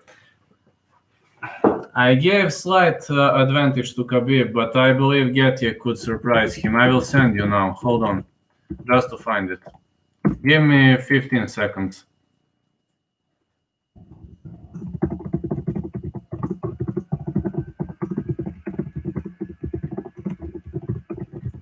But I think Getty can surprise him. Hold on. There you go. Here you go. Click this. These are my technical description of Khabib versus Getty. But I gave slight advantage to Khabib. But anyway, if Getty keeps the fight on his feet, I don't say he will. Listen, I don't say he will. If, and only if he keeps it on the feet, he might hurt Khabib or chop him down. But only if. So I just give technical description, Just give technical descriptions and don't know what. Maybe I'm looking everything from a technical aspect. Sometimes fans tell me this guy is underdog, you picked underdog, or so. I say, okay, I'm picking technical aspect of the fight. I'm picking like stamina, current shape, trading, and such things. I'm looking at the technical aspect of the fight. To be honest, I don't look odds. I mean, fighters sometimes say, "Listen, this guy was favored, this guy was not." I say, "All right, you know it better than me, I assume," which is okay. I mean, if somebody knows it, got nothing against it. Again, nothing against it. All right, now common event should kick off soon.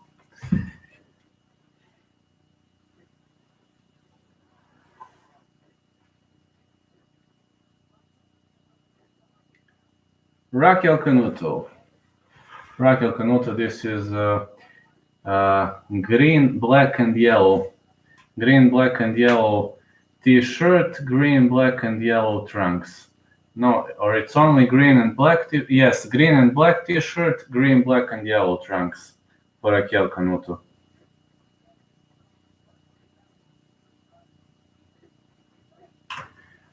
Checkmate Las Vegas team, style is MMA, Instagram, Raquel Pauluhi.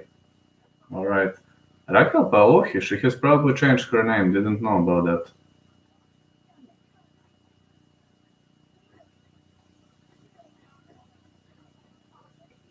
Raquel Canuto, she changed her name probably. Alright, we're gonna see which way is this going to go.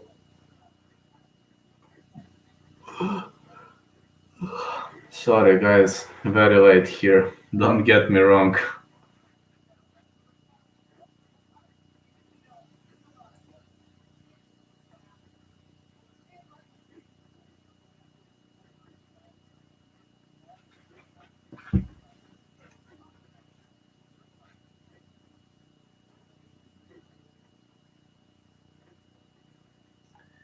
Alright, it's now time for Lisa Verzosa to step inside the cage.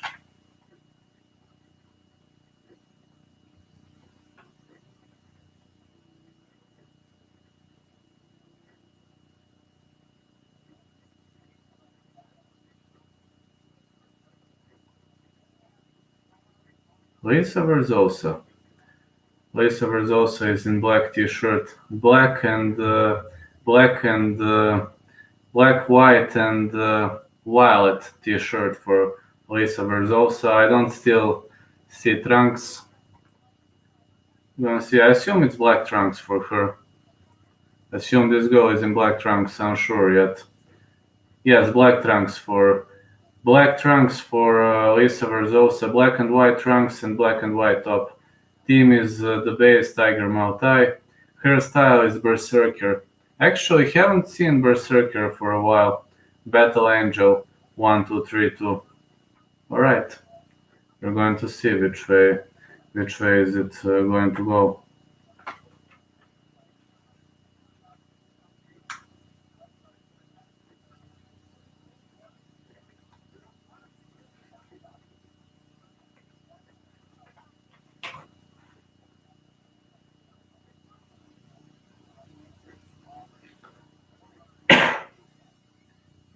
Bantamweights are ready to go, and we are ready to see which way this fight is going to develop. Just to open the window, it's becoming hot.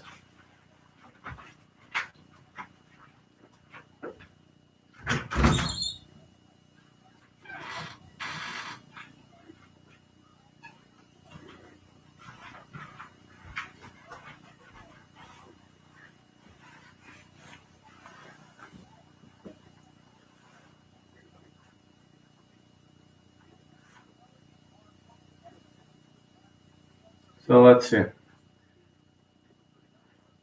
Raquel Canuto, 29 years of age, 5'7", 135.6, 68 is her reach.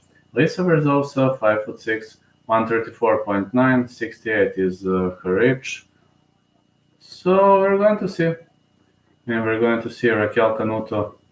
Well, of course, I mean, this doesn't have to mean anything if you see better fighter, slower fighter. better results. Not again. Technical issues. Sorry, lads. Sometimes it happens. When you live in Serbia, such things happen. So, uh, technical issues. All right. I'll wait for technical issues to finish. I will wait. Sometimes it happens, sometimes it doesn't happen. I will wait. Yeah, but I purchased this fight pass, so okay, I will rest until it kicks off.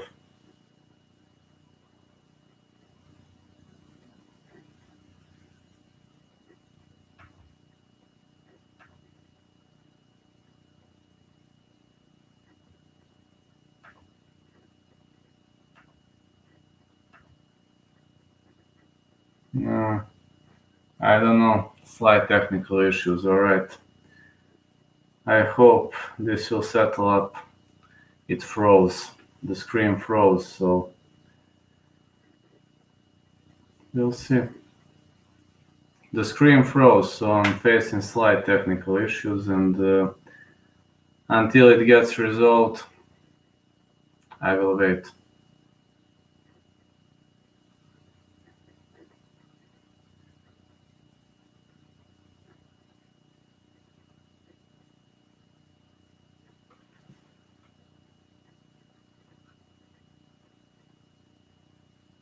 Uh,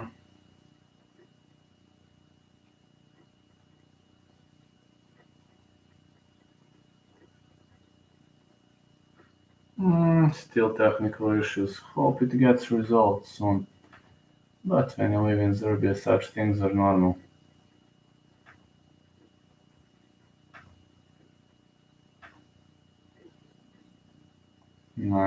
Still technical issues.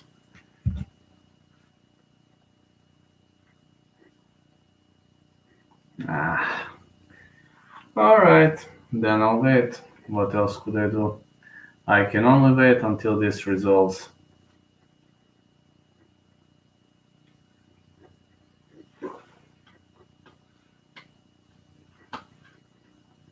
Damn technical issues.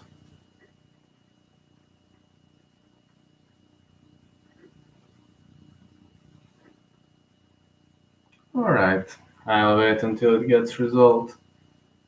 That's the only thing I can do at the moment.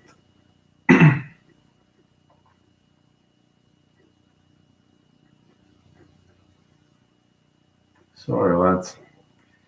When you live in Serbia, it happens at least once. So let's see.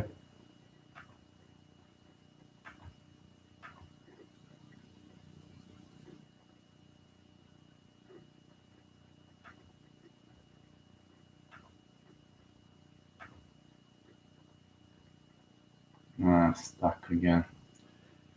Well, I think Getty can hurt him too. Alright, as I'm having some slight technical issues, I will talk to fans right now, so I don't know why, but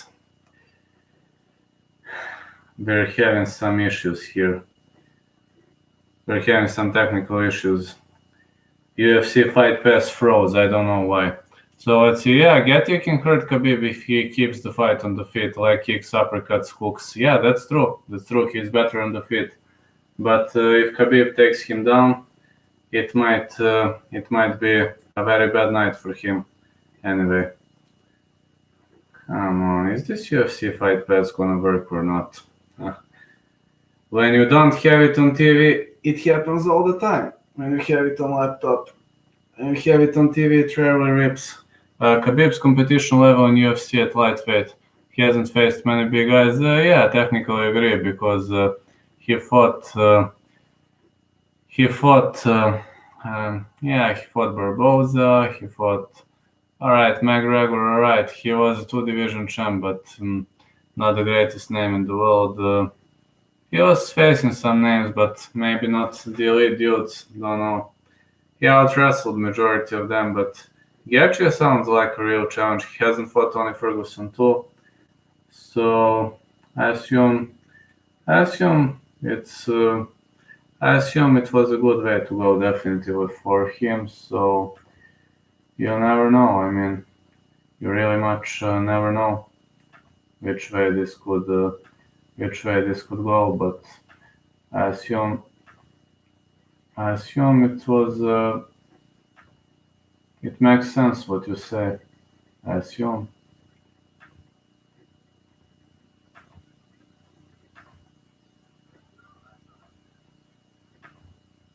I don't know what is wrong with this. Cage Fury works and UFC Fight Pass froze about this. Don't know what's the problem. Cage Fury works and this doesn't work. I have no idea what's the problem. Barboza made the weight cut to 145, so did Michael Johnson, McGregor, and Dustin. Think Khabib's opponents have been pretty small. Yes, that's true. He walks around 200 and that makes him very much a big guy for lightweight. He's cutting many pounds. That's true. He's cutting pretty much. Many pounds. So that is true. That is definitely true about him. So I can say that yeah, he was bigger than many of guys, so it might explain his superb level of strength. He hasn't faced a real beast yet, and when Gilbert was 155er, he was too weak. His real division is 170. I don't know. This Cage Fury works, but this doesn't work. Is it something has to do with Invicta or with this UFC Fight Pass? I don't know. Barboza made a weight cut. Yes, that's true.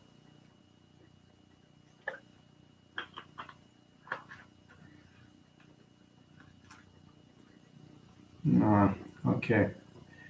I don't have right now. Doesn't work. So gonna see.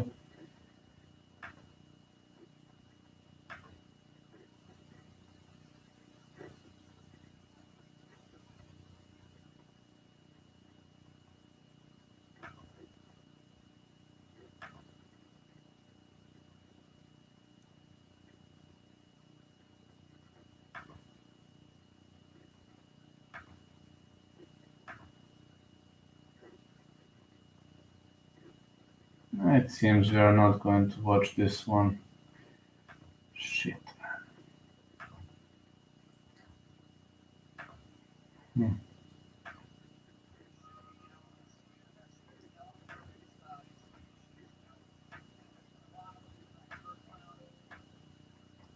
I don't know what's the problem, but it seems Invicta is not gonna work. We'll see if it starts working in a few minutes or not. If not, I'm going back to sleep, obviously, because I don't know what's the problem so much.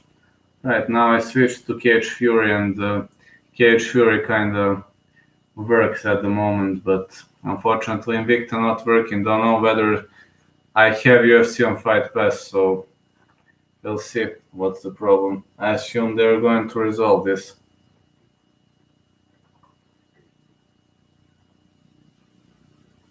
I just hope it gets resolved soon. If not, then I'm going back to sleep. Unfortunately, still facing technical issues.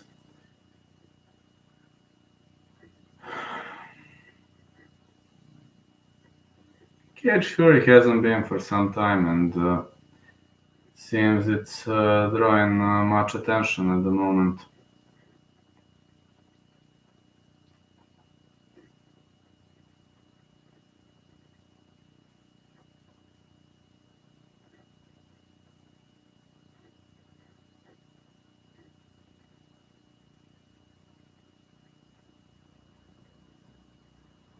Don't know what's the problem at the moment.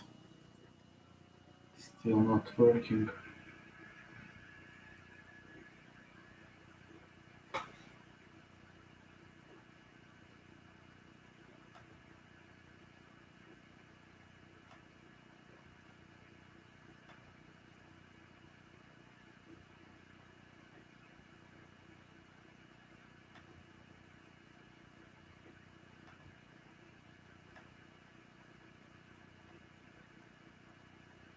Seems Invicta froze. Is it some technical Invicta issues or Cage Fury is working normal and with this UFC on Fight Pass?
Alright, it finally works, so let's see.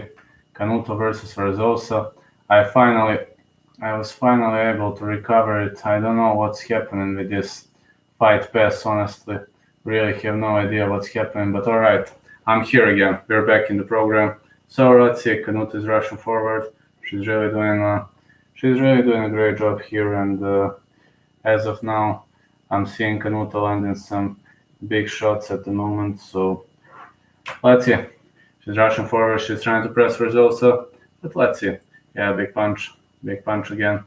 And more strikes are landing at Phil as Canuto is trying to outwork her opponent, and we're going to see which way she is going to go. Southpaw stance lands for Canuto.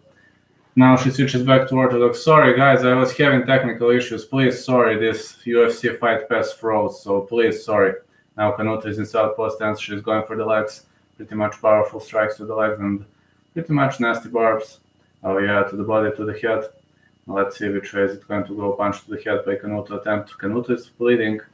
It's obvious that Lisa Verzosa gave her a hard time in this round, and the round ends. I was unable to watch round one, so honestly, I've got no idea who won at the moment. But from what I've seen, got to say that we're watching pretty much a good solid battle, and we're watching pretty much a good solid battle, and fortunately I was unable to watch round one,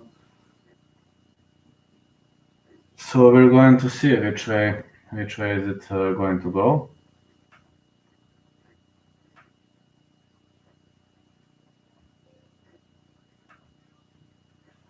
Let's see. Unfortunately, I was unable to watch round one because I had technical issues, but luckily UFC Fight Pass unfroze. Don't know why.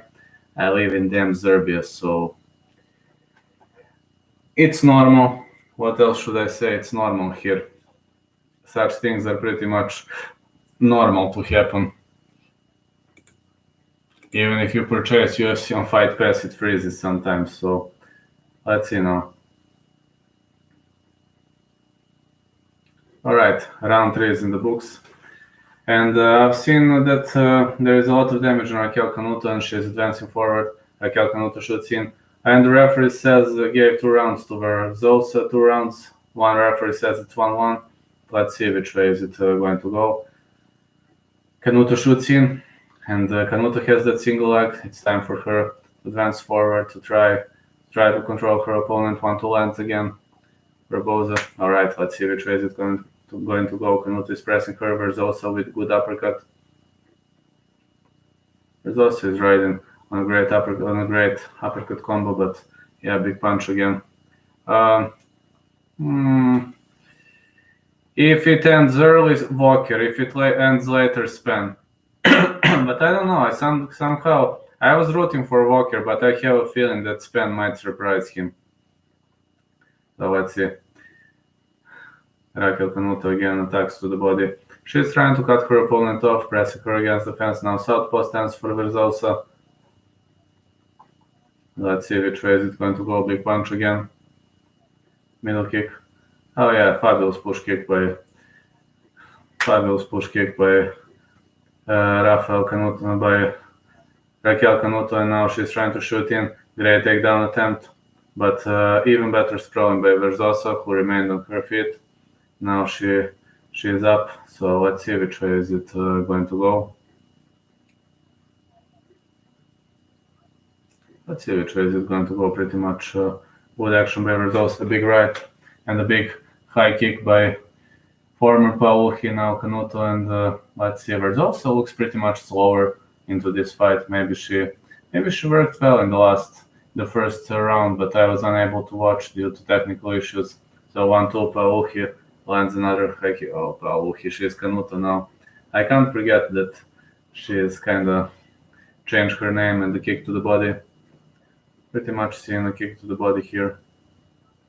So let's see which way is it going to go. Pretty much powerful shot, and a big to the body, big to the head. Let's see which way is it going to go. From what I've seen, I can say this is pretty much powerful and nasty performance on both sides. So yeah, big punch again. Punch to the body, punch to the head. Verzosa felt that, and the high kick. This was a pretty much good front kick for Raquel Canuto, and the high kick attempt only to the shoulder. It lands on the shoulder. We got 2 minutes 20 seconds until the end of the round. So let's see which way is it going to go. Big punch again. More big punches. 1-2 again, and a kick to the body by Paolucci. Let us see which way is it going to go. Yeah, big punch again. Good push kick. 1-2 again. Good kick to the body by Canuto, and the low kick, which was checked by Verzosa. Canuto shoots in, and more punches. She is trying to take her opponent down, but great defense by Verzosa. Spen's hands as good as Corey Anderson's. Corey doesn't have many finishes. I think Walker has better striking, but if Spen takes him down, that's definitely going to be a nightmare for Walker. I think Walker is better boxer. Just my thoughts again. So let's see, 1-2 again for Verzosa. Let's see which way is it going to go. More strikes. Pretty much good powerful bombs. High kick again. The high kick landed clean. So we're gonna see which way is it going to go. Pretty much watching powerful game on both sides. Missing 1-2 again for Canuto. We're pretty much seeing great performance by these two lovely girls. 1-2 again. High kick.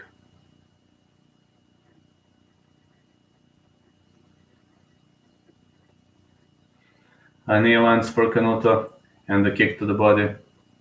She is trying to chase Lisa Verzosa, but we are going to see which way is it going to go. What are the referees going to say? Canuto is pushing the pace. She is definitely going to win this round, but I don't know what happened in the previous ones, so that's the reason why I'm sure big high kick lands for Canuto.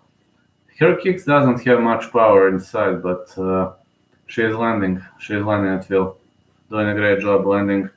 Right, 1-2 lands for Canuto. She is bleeding heavily, but yeah, 1-2 again. According to judges' scorecards, Canuto should win the fight, but you never know. I mean, you really never know which way is it going to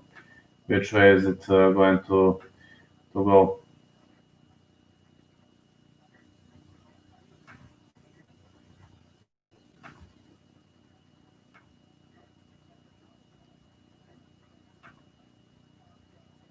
Sorry, guys. All right, I don't have technical issues anymore. Thanks God. Oh, thanks God, I don't have technical issues anymore.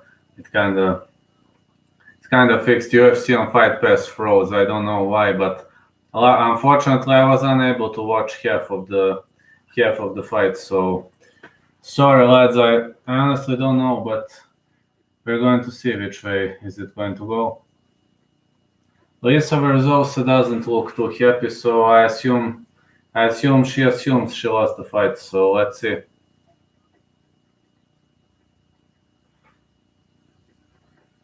Canuto looks tougher.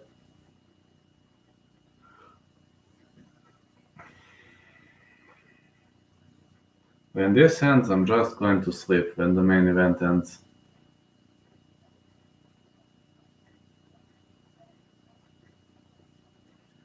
Let's see what judges have to say.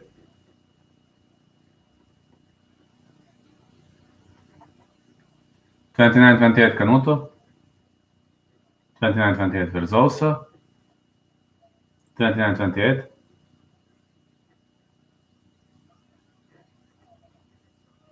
Lisa Verzosa won the fight. Maybe a weird decision.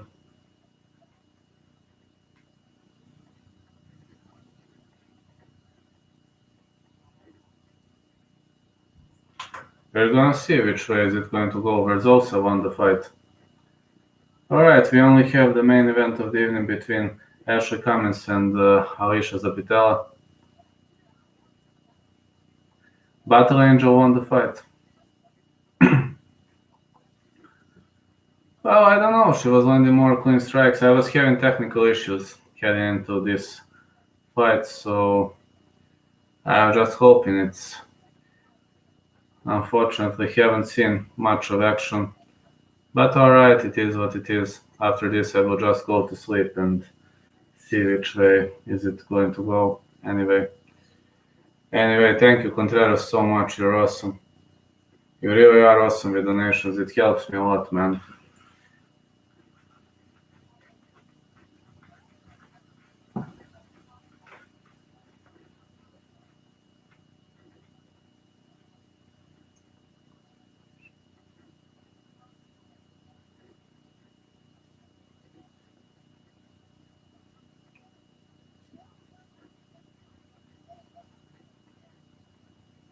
We're going to see which way is it going to go. Thank you for being patient, guys, but I was really having stupid technical issues for this fight. I just hope it's not gonna repeat soon, so yeah.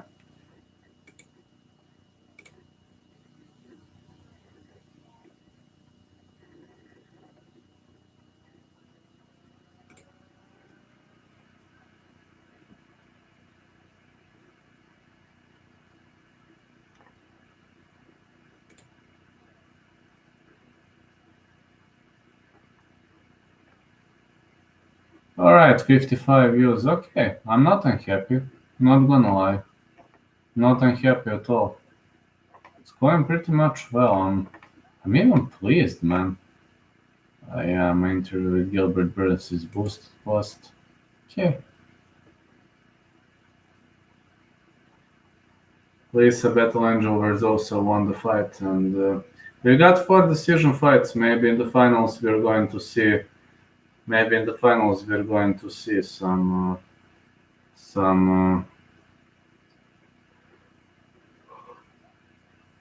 powerful, bombastic fight. You never know.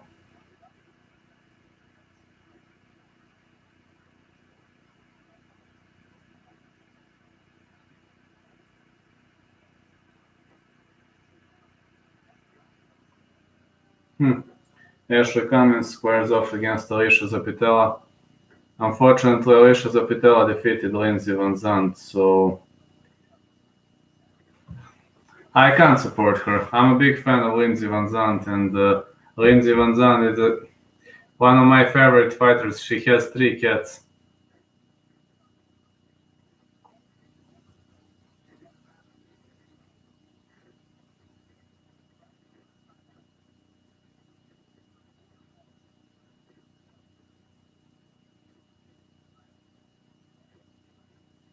On November 20th, we'll see next Invicta event.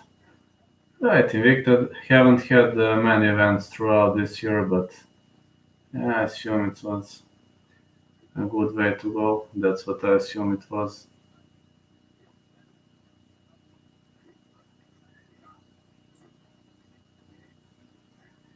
Ashley Cummins will fight Alicia Zapitella, and we're going to see which way that fight is going to go. So I assume it's gonna be a good scrap. I assume it's gonna be a good fight. Ashley Cummins is a finisher. On the other side, Alicia Zapitella. fights technically well. She really gave Lindsey Van Zandt a hard time. She can handle big shots, so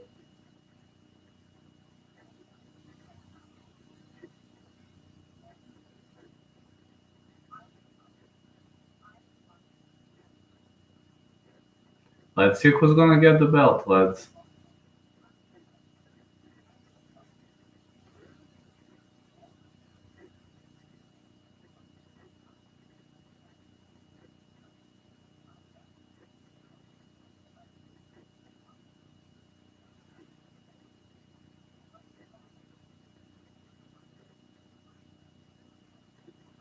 We are going to see which way is it going to go when the fight kicks off.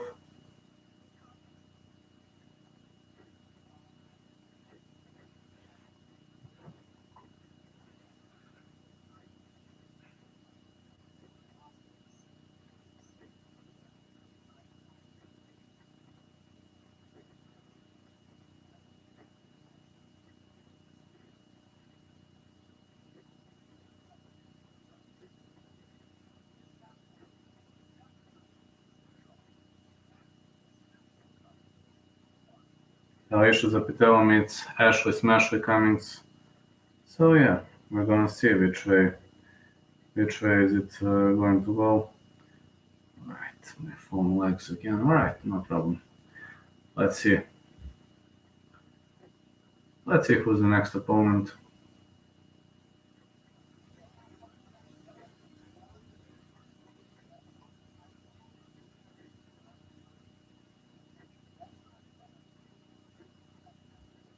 Well, Alicia Zapitella is in a black t-shirt and of course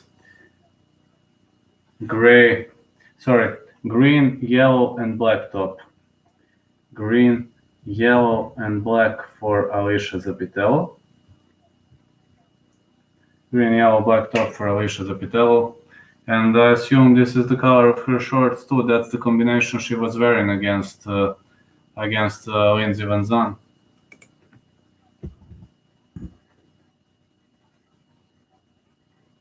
That's the combination she was wearing against Lindsey Van Zandt.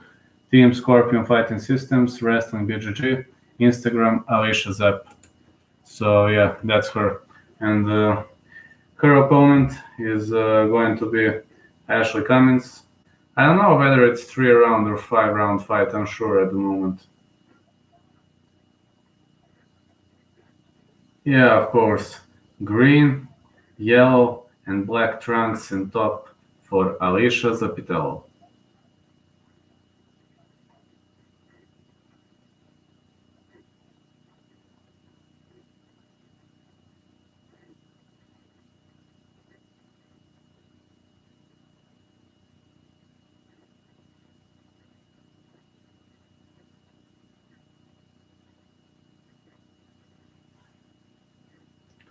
Now let's see her opponent, Ashley Cummins. Ashley Cummins is in black t-shirt, black trunks with white decals, and the black t-shirt, of course, with white and blue decals for Ashley Cummins, and we're gonna see which way this fight is going to go. I'm going to watch it. Yeah, look at her t-shirt. It's black, gray, white, and blue t-shirt. 10th Planet SAG Boxing style RoboCop Smashley MMA. Alright. Blue, black, yellow, and gray t-shirt. And blue and white trunks for Ashley Cummins. Her style is RoboCop, so we're going to see which way is it going to develop. But from what I've seen, gonna be a good scrap. Definitely gonna be a good fight for both Octagon Warriors. And let's see which way is it going to go. Taryn Temple is now announcing the fight. I assume this fight might not last too much, considering the power of Ashley Cummins on the other side. Alicia Zapitella proved against Lindsey Van Zandt that she can eat a shot. She ate so many knees, a spinning heel kick to the head, a right high kick. She's powerful. Look at Alicia Zapitella's tattoos, a real octagon warrior. Alicia Zapitella, 25 years of age, 5'11", 104.4, 60 is her age, 33 years of age for Ashley Cummins, 5'2", 104.9, 61 is her age. You can call her a skinny girl, but we're gonna see how this skinny girl is gonna go against numerous opponents. So let's see which way is it going to go. Joe Martinez is announcing again.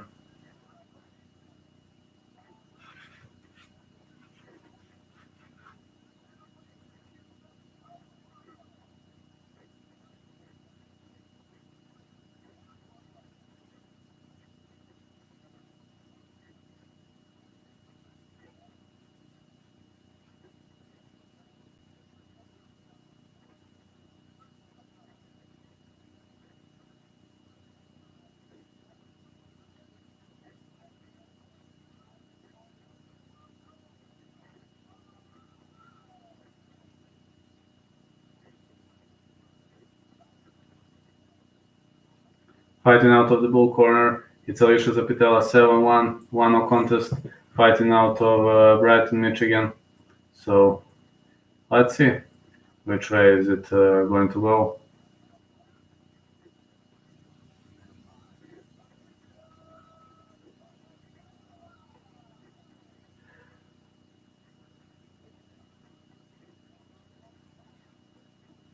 Now fighting in the red corner, Ashley the Smasher Cummins, riding on a score of 7-5, 5'2", 104.9, fighting out of San Diego, California.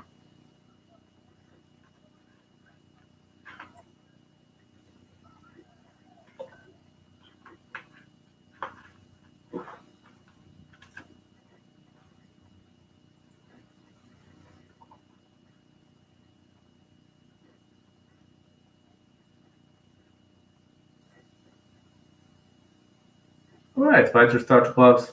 We see a massive reach advantage for Ashley Cummins, but of course, Alicia Zapitella is great in wrestling, so it really doesn't have to mean anything, but let's see.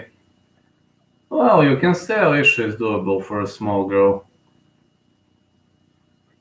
Let's go.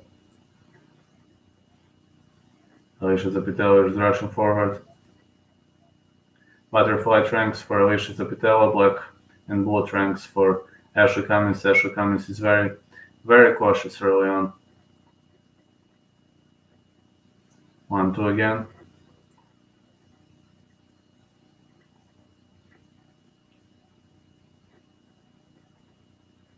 Cummins is holding her hand like this. It's kind of weird stance, you know. Kind of very, very weird stance. Alicia Zapitella misses with the big right. She is switching stances, switching from southpaw to orthodox and vice versa. Zapitella is dancing around the circles, big right hand is landing for Ashley Cummins. Good punch for Zapitella. A lot of respect between these two early on. Pretty much a lot of respect between these two early on. And let's see which way is it going to go. Big punch again, punch once to the head.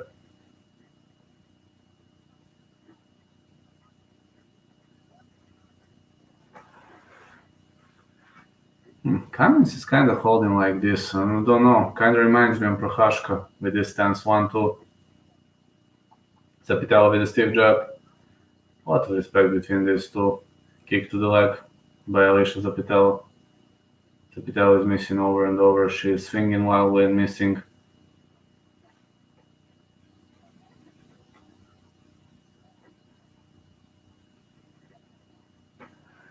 Well, let's see which way is it going to go. Middle kick by Zapitella. And a big punch. Oh, Ashley Cummins rocked her. Zapitella lost balance for a sec. Her knee touched the ground. But she's okay. She's moving counterclockwise. She continues to move. Just hope Ashley Cummins is going to knock her out because she won Lindsey Van Zandt. I just hope Cummins is going to knock her out. Zapitella is moving around the circles. Big punch. Zapitella is missing with the weaving overhand right. Very smart game by Ashley Cummins. Low kick by Zapitella. Ashley Cummins is probably waiting for a perfect chance, and this right straight might create a serious damage. That's true. It would create a very, very much serious damage. We're going to see which way is it going to go. She's fishing for big strikes. She should be ready for it, you know. She should really be ready for it. I assume 1-2 again. Big punch.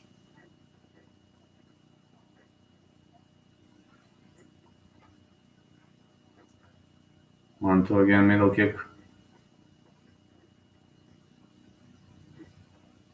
Big punch again.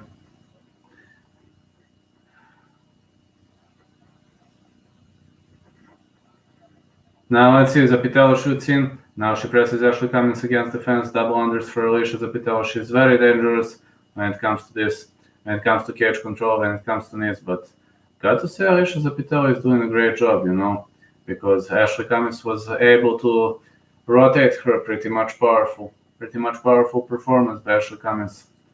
Ashley Cummins is rushing forward. Alicia Zapitella circling counterclockwise. Now she switches to southpaw, back to orthodox, and continues circling. She looks pretty much bigger and stronger, but it doesn't have to mean anything, of course. Alicia Zapitella shoots in. Great takedown defense by Ashley Cummins. And she is trying to roll out of it. Fishes for a guillotine choke. Cummins is going for a guillotine choke, but it's not deep enough. And Zapitella is trying to advance. But she ends up in kind of modified stack guard. Now she is in the half guard, I believe. She will try to transition to side control, but she is unable to. Look at her. Just look at her violet shorts. Look at her violet shorts. It actually looks very, very much cool, you know. Especially when she fights on the ground. Really much looks cool. But let's see. Cummins is trying to get back on her feet. Oh, great judo throw. Great Ippon Seoinage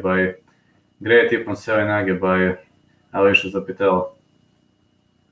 So let's see, Zapitella is holding her down, 30 seconds left. Elbows to the ribs by Ashley Cummins, and I assume Alicia Zapitella is going to win this fight. That's what I assume is going to happen in this butterfly combination. Well, let's see. Elbows are landing for Zapitella.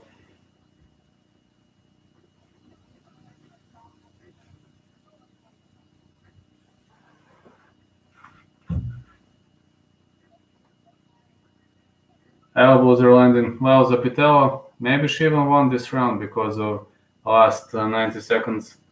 So let's see. Let's see which way is it going to go. We've got, I assume, 2 more rounds left. So let's see which way is it going to go.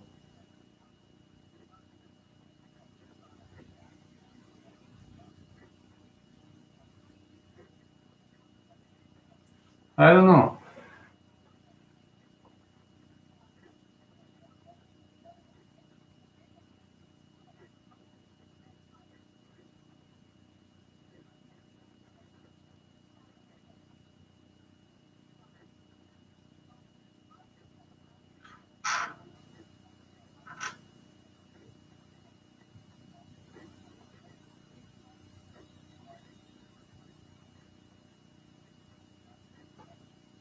Let's see what is going to happen in round 2.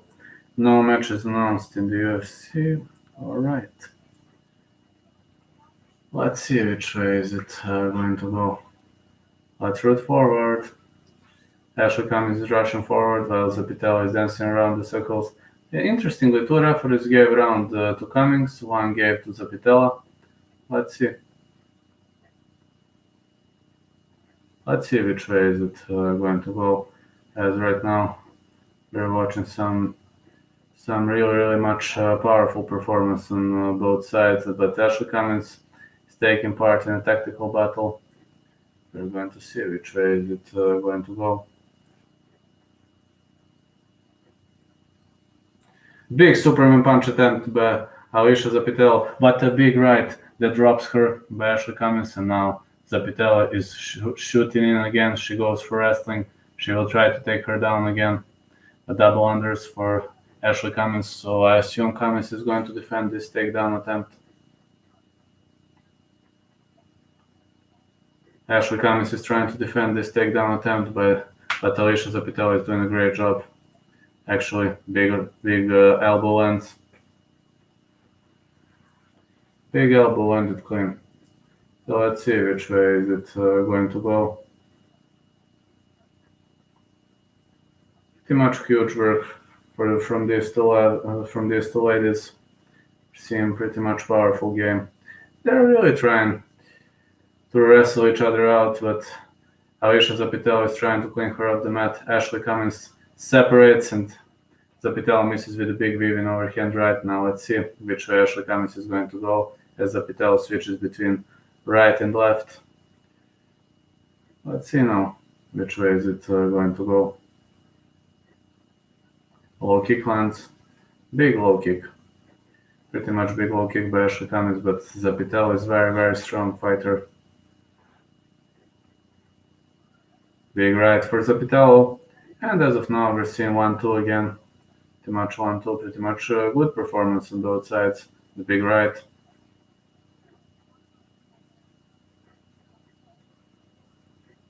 So let's see which way is it going to go. Powerful bombs again. Big punch again. Pretty much nasty bars, nasty blows, and Alicia Zapitella attacks to the legs.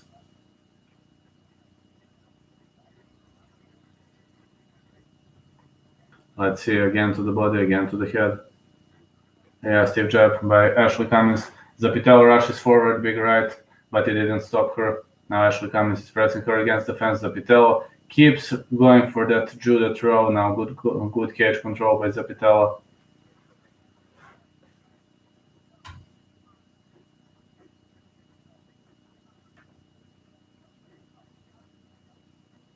So yeah, Zapitella again to the legs and attacks with his knees, but Cummins is able to separate in this round, and Cummins is actually doing a really, really great job keeping her opponent on distance. From what I've seen, pretty much powerful performance by her. And let's see which way is this going to go. Low kick landed again. It landed pretty much clean, got to say. 1-2 again. Big right lands for Cummins, but Zapitella's chin is made of iron, man. Got to. Alright, Zapitella shoots in again, now pressing her opponent against the fence. So Zapitella definitely wants more powerful takedown attempts. She is constantly going for Ippon Selinage, but it will hardly go. It will hardly work against Ashley Cummins. Yeah, more nasty bombs are landing at will. Big left. 1-2 again. See a nasty, powerful performance. Low kick. Uh-oh, big punch. Big punch again.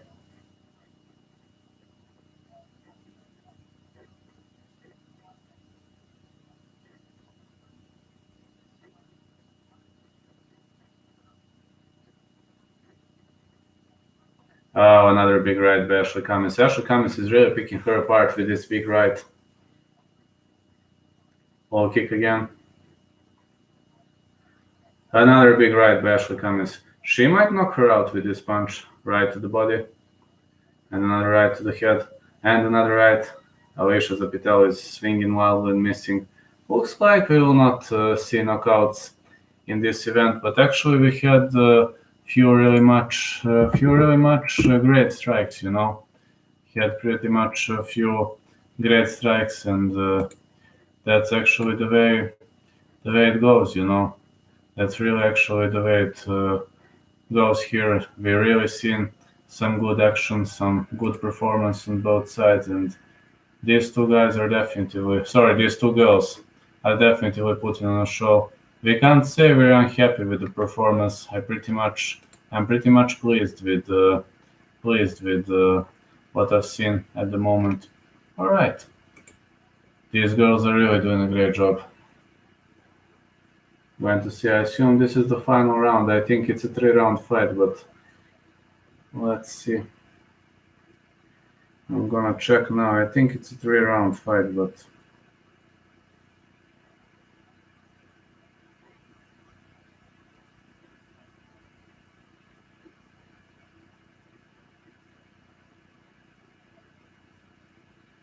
all right.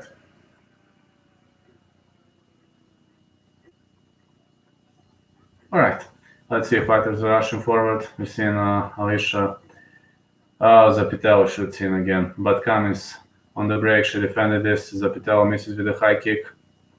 And as of now, we're going to see which way might this go, as Cummins is doing a fabulous job at the moment, not letting her opponent get close, while Alicia Zapitella is really in a big problem at the moment. Now Zapitella shoots in. She took Cummins on the ground. This is going to be a bad round for Cummins, as she has to defend from the full guard. Now she tries to transition to butterflies. It's gonna be a bad round for Ashley Cummins. Alright, she's now in the half guard. But now she's trying to advance to full guard. She advances to full guard now. She could defend well, but Zapitella is landing some big shots. Well, Cummins should maybe do some modifications, you know. Maybe she should Alicia Zapitella transitions to half guard. It's gonna be a very, very hard night for Cummins, as elbows are landing to the thighs, to the body, and Zapitella is actually applying a lot of pressure with her shoulder, so it's gonna be very, very hard for her to counter the opponent. Elbows.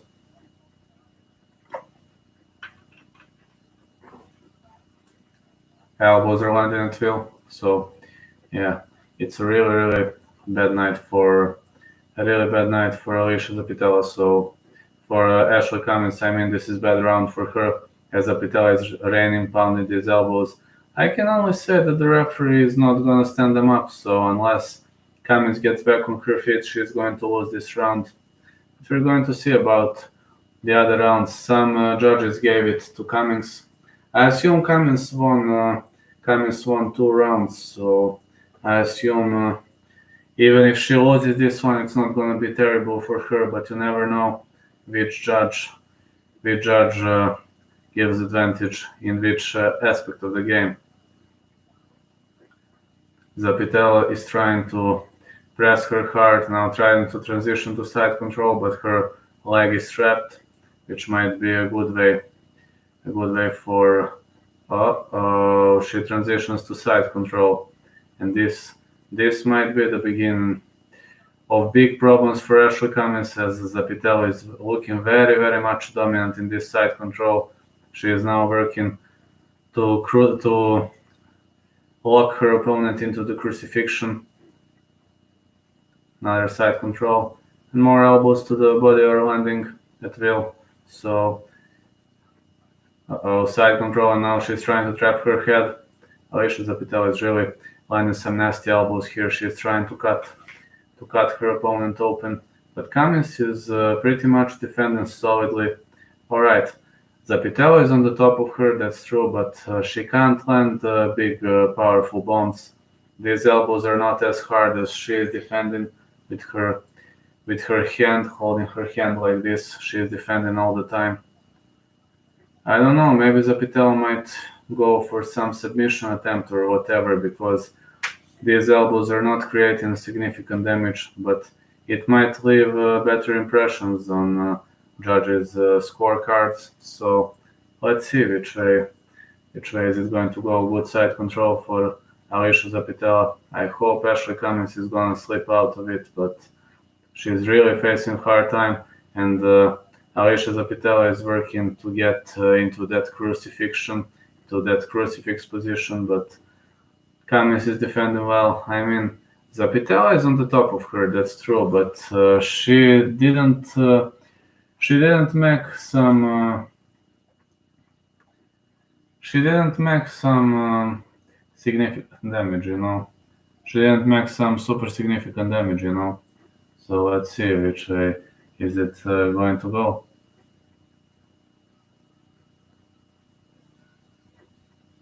Zapitella drops her again. Oh yeah, Cummins was able to scramble up, get back on her feet with 15 seconds till the end of the fight, and Zapitella is controlling her in the clinch, landing some short knees and a big punch. Let's see which way it's going to go. She finally separates, and let's see. Ashley Cummins will probably go for a strike. She was pushing the pace for around 8 seconds, and now we are going to see who's going to win the fight. I will go now to change clothes, because I'm going to sleep very much soon.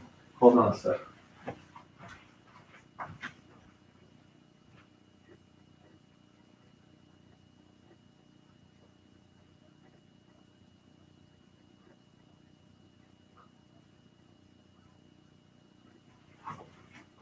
Hold on a sec, I'm just going to change my clothes because I need to go to sleep soon. Wait, is this 3-round or 5-round fight? I don't know if it's 5-round fight. We've got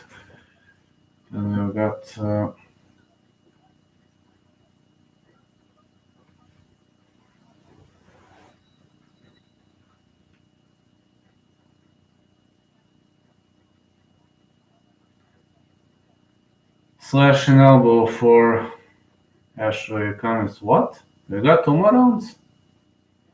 I didn't know. I was thinking it's 3-round fight. Alright, let's see. Zapitella advances forward. Cummins is trying to keep her on distance. So one judge says 29-28 Zapitella, one says 28-29 Cummins. So for now it's split. Very much close decision. So let's see which way is it going to go. Ashley Cummins wants to go forward. She really wants to demoralize her opponent with big nasty strikes. Zapitella misses with the weaving overhand right. Good job by Ashley Cummins. Zapitella shoots in, but great takedown defense by Ashley Cummins. She got taken down again. She was taken down again. That's gonna be another painful round for Ashley Cummins, as she ended up on her back. So she ended up on her back, and as of now, she is trying to lock that guillotine choke, but her opponent might go for a foam full choke if she knows to execute it properly. And Ashley Cummins is in real problem right now, as Zapitella is a fabulous wrestler. So, wow, a submission win. A submission win for Alicia Zapitella. Alicia Zapitella chokes her out. Can't believe what just happened.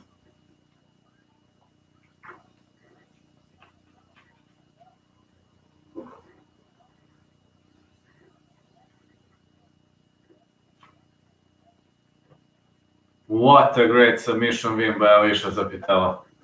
Fabulous submission, and here she is the new champion. It was a fabulous submission. I wasn't expecting it's going to end in the round 4, but alright, a submission to close the event. I can't say I didn't like it. Great submission victory to close the event. So, yeah, alright, I will go to sleep soon, and I will just, let's see.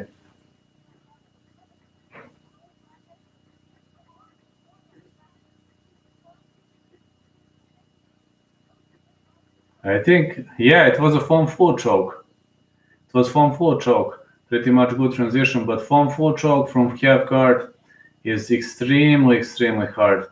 It's extremely hard to land foam full choke of the half guard, so I don't know how she did it. I haven't seen many foam full chokes from half guard. It's pretty much easy to do it of the side control, but out of the half guard, it's very, very hard. So, we got victory for Alicia Zapitella via foam full choke. You were amazing, guys, and especially want to say thanks to only one Tyson Fury Contreras. Mate, you were awesome. Thank you so much. Thank you so much for these lovely super chats. You're amazing. And catch you all, guys. Just to tell you, I will tell you, main event airs 100% here, main event of the UFC. For others, we will see. For others, we will see. For preliminary card, I don't know yet. Alicia Zapitella is a new champ. That's confirmed. Thank you all. Have a great day. Catch you all next time. You were awesome.